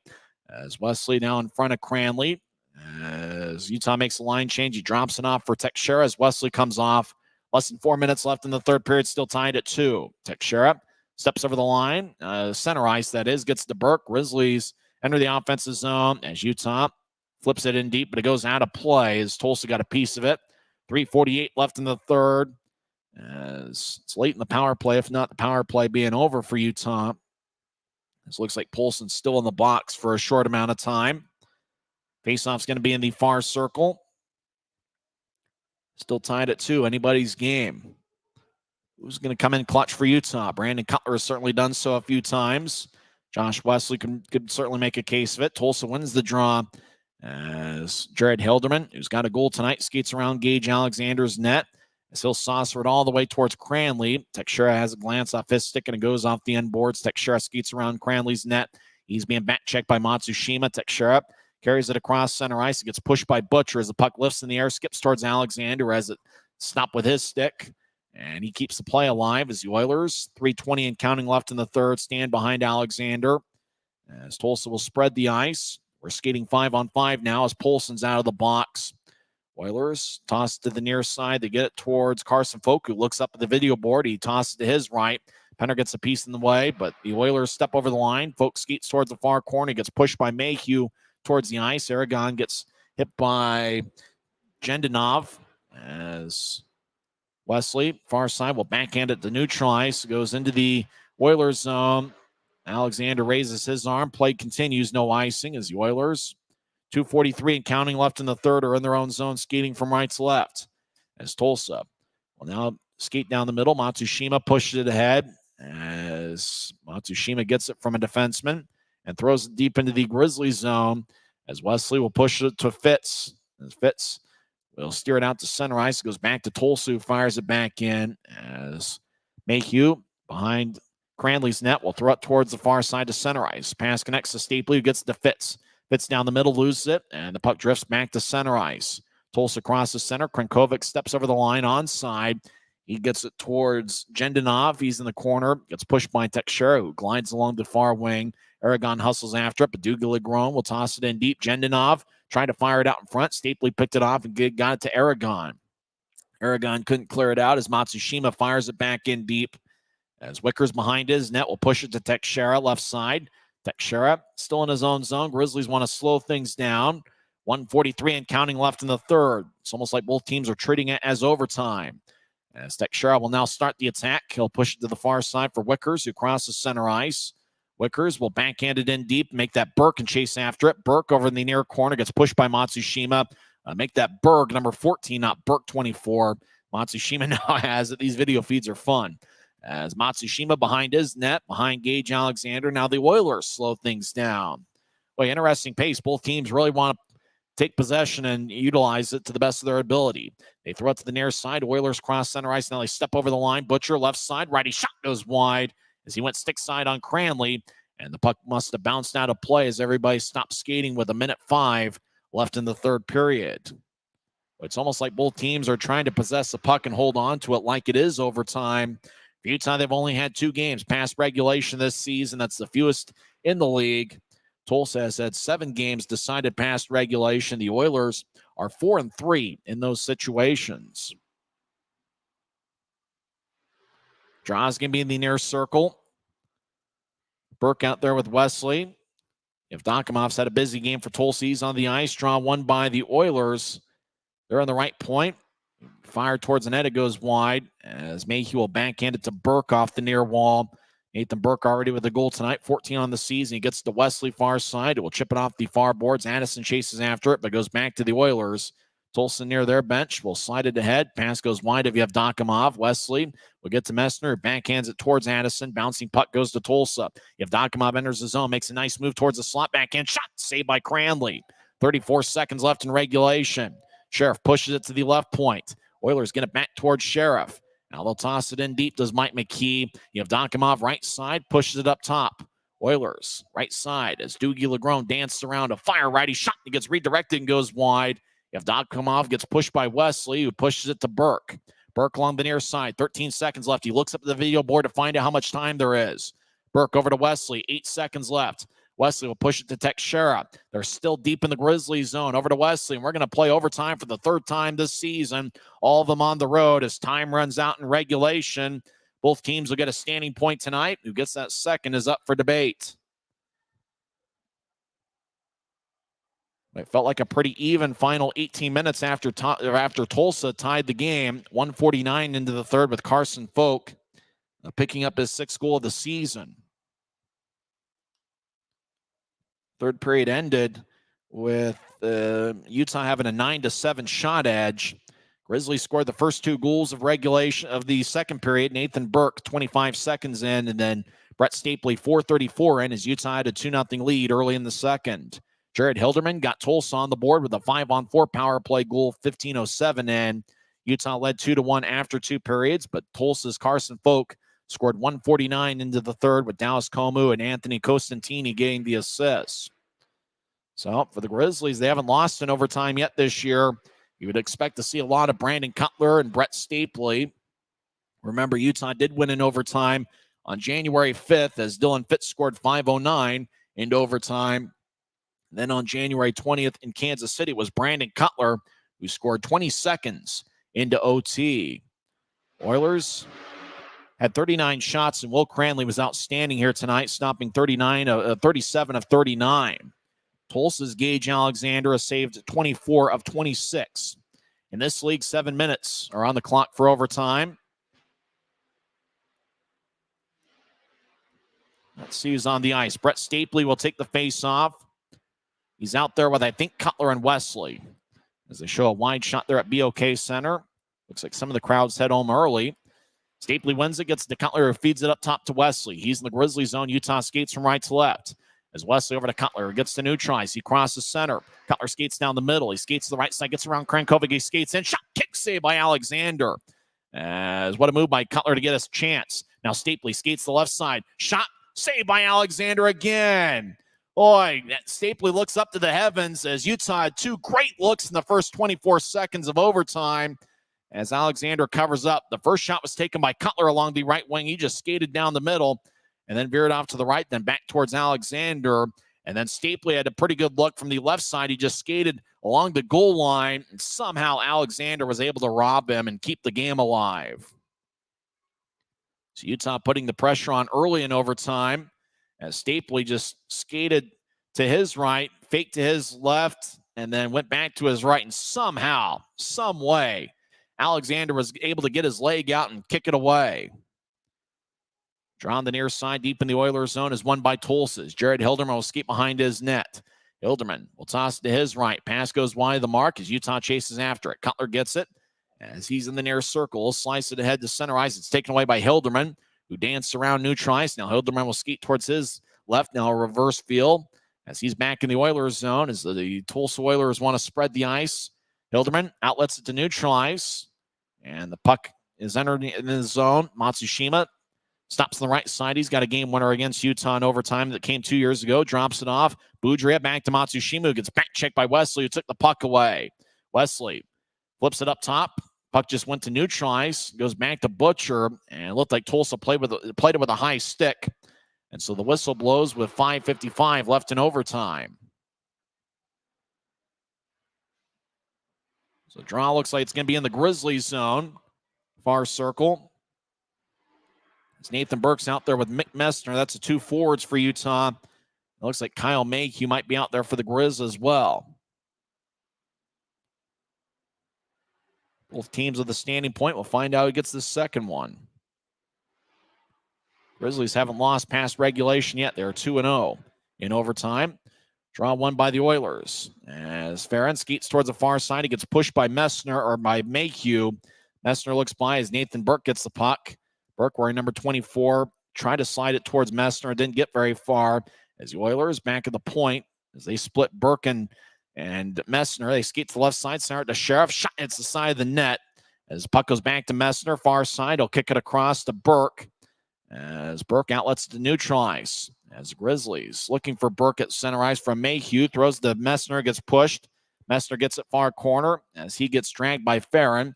As Messner avoids Farron, he gets to the right side for Burke. Now up top to Mayhew. Dance around in the far point. Now to Burke, who skates towards his left. Burke toe drag. Lefty shot is blocked away. Rebound goes to Tulsa's Dante Sheriff. He loses it as the puck kicks to the near corner. Goes back to the Oilers. As Farron throws it to a defenseman.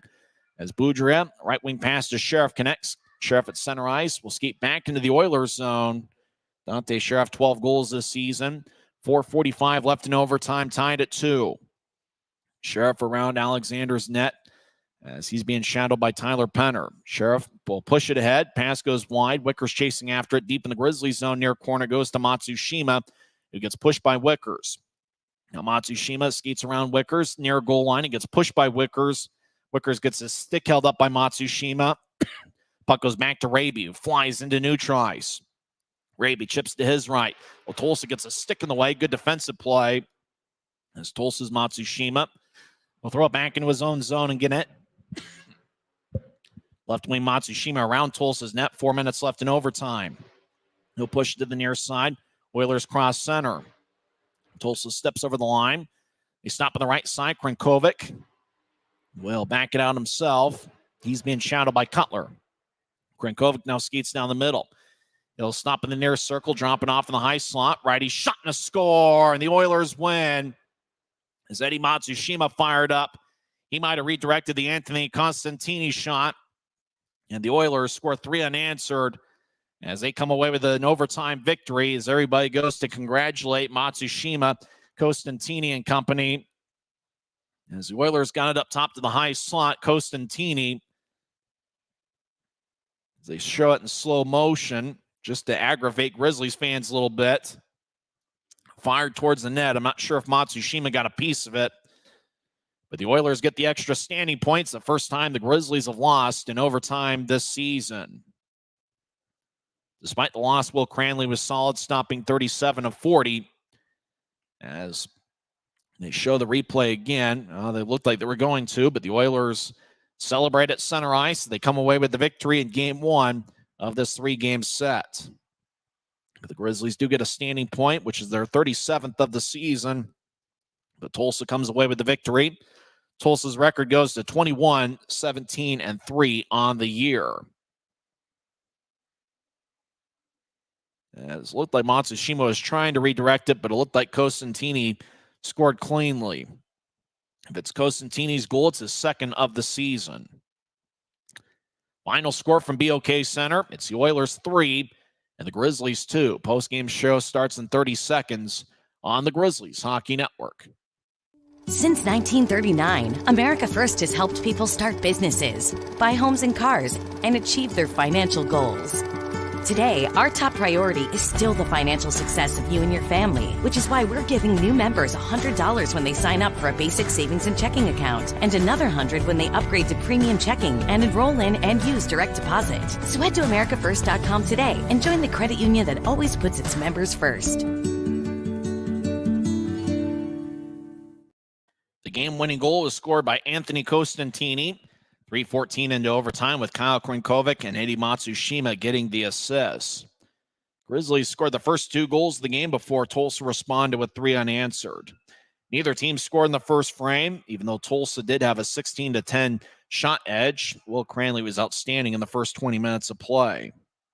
Utah scored 25 seconds into the second as Nathan Burke as the opt-in first goal of the game score, as Josh Wesley was behind his own net and just fired a rink-wide pass 3/4 of the length of the ice that connected to Burke. And then Burke, once he caught the puck, was able to get a breakaway the rest of the way and just fired a crafty-looking backhand shot over Gage Alexander for the first goal of the game. That was 25 seconds into the second.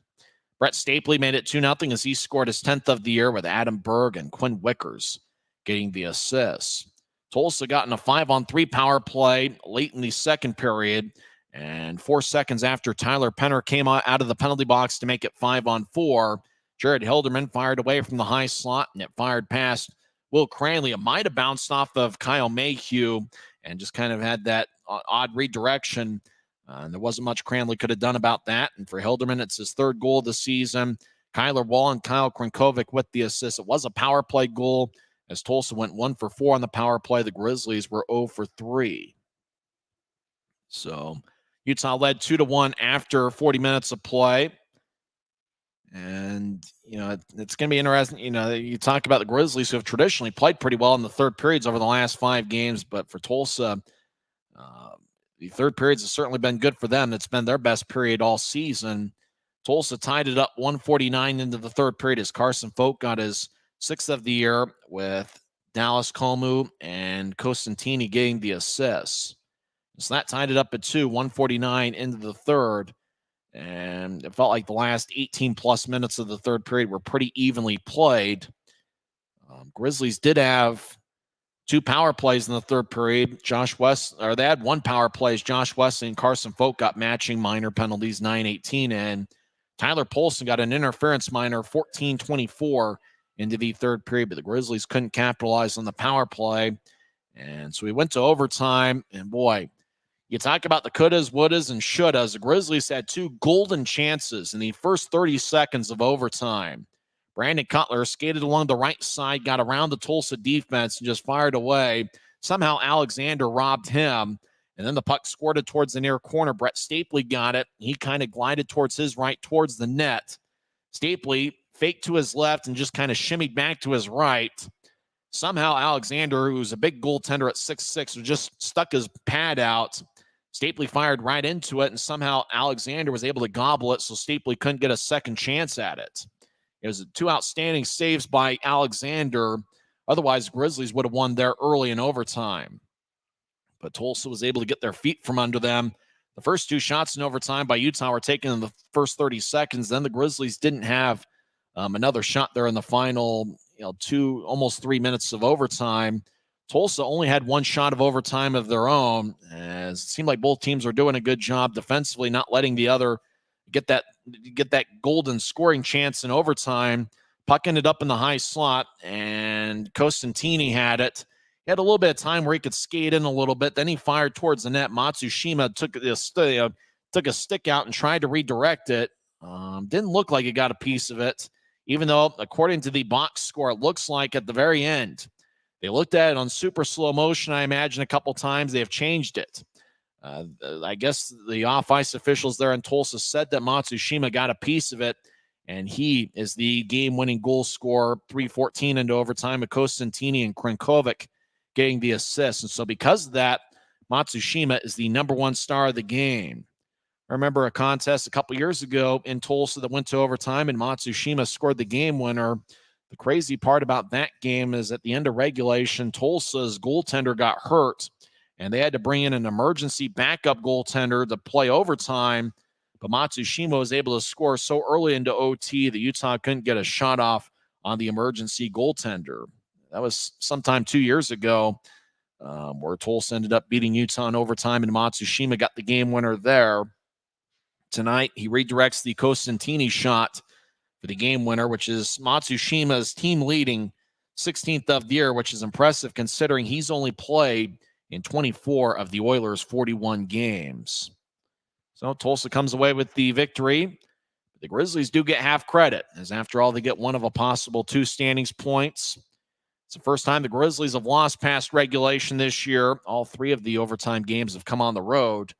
As Utah's record goes to 18, 23, and 1, they now have 37 standings points. And for Tulsa, their record goes to 21, 17, and 3. 3 stars of the game, all of them are Oilers. Jared Hilderman, who scored that second period power play goal, he is the number 3 star. Carson Folk, who got the game tying goal, 1:49 into the third period, he's the second star. And Eddie Matsushima, who got the game winner, redirecting the Costantini shot 3:14 in. He is the number 1 star of the game. For the Grizzlies, nobody had a multiple point game. The goals came from Nathan Burke and Brett Stapley. Josh Wesley, Adam Berg, and Quinn Wickers each picked up an assist. For Nathan Burke, he now has a goal in 4 straight games. For Josh Wesley, he now has a point in 4 straight. And it's good to see Brett Stapley get on the scoring sheet. He now has a point in 13 of his last 18 games. Well, it's just one of those that, we're singing a different tune and we're singing a happier song. If Cutler or Stapley would have scored there in the first 30 seconds of overtime, kind of have to tip your hat to Gage Alexander, who made those outstanding saves to keep the game alive. And then it seemed like, once Tulsa was able to, kind of elude that, they were able to get their feet under them and eventually were able to find that scoring chance there with Costantini in the high slot. It's one of those you have to like the effort the Grizzlies gave. And, obviously when you got a 2-0 lead, it's tough, especially when Tulsa gets one on the power play and then Folk scores early in the third period. But, just one of those, you put together a good effort, and the Grizzlies did get a standing point for their efforts tonight. But Tulsa comes away with the victory in the series opener. The tough thing about that is Rapid City won tonight. So with the Rush getting 2 standings points and the Grizzlies only getting 1, that means Rapid City jumps Utah for 5th place in the Mountain Division. I think Utah did have a tiebreaker over Rapid City heading into play tonight. But obviously we were talking about Utah only being 3 points behind Idaho for 4th place in the division. Allen takes on Idaho as we speak. I think that game is just wrapping up the second period. It looks like Idaho now has a 4-1 lead after 2 periods. So it looks like Allen, barring a miracle third period comeback on the road, looks like they're going to get a loss. And so the Grizzlies are just 2 points behind Allen for 4th place in the Mountain Division. And so this feels like one of those races that's going to come right down to the final couple weeks, if not the final week, to determine those playoff spots. Obviously, Kansas City and Idaho are well in control in the first 2 spots, with Kansas City having 62 standings points. Kansas City did win tonight 4-2, so their record goes to 31, 8-2. They now have 64 points. It looks like Idaho is going to come away with the victory, so they'll have 58 standings points. And they're talking about Tulsa being in 3rd place with 45 points. So it feels like that the third and fourth playoff spots, assuming that, if Tulsa really stumbles here in the second half of the season, they could easily be caught by either Allen or Utah. Rapid City, if they play well in the second half, it does feel like it's going to be a pretty interesting playoff race in the second half of the season. They don't like to play the moral victory card, but the Grizzlies did get a standing point tonight, and so they didn't come away completely empty-handed, but they ended up with a 3-2 loss to the Tulsa Oilers. Don't forget the next broadcast of Grizzlies hockey will be tomorrow night. 5:50 pregame show, 6:05 face-off. Now, we hope you enjoyed the broadcast, not necessarily the final outcome. Once again, in 2 hours and 28 minutes and in front of a crowd of 5,294, Eddie Matsushima redirected the Anthony Costantini shot, 3:14 into overtime as the Oilers defeat the Grizzlies 3-2. Despite the losing effort, Will Cranley was solid in net. He stopped 37 of 40. His record falls to 3-9 overall on the season and 2-4 in a Grizzlies uniform. Gage Alexander gets the win. His record goes to 3-3. Well, we'll talk to you on Saturday night, 5:50 pregame show. Until then, I'm Tyson Whiting, and it is what it is.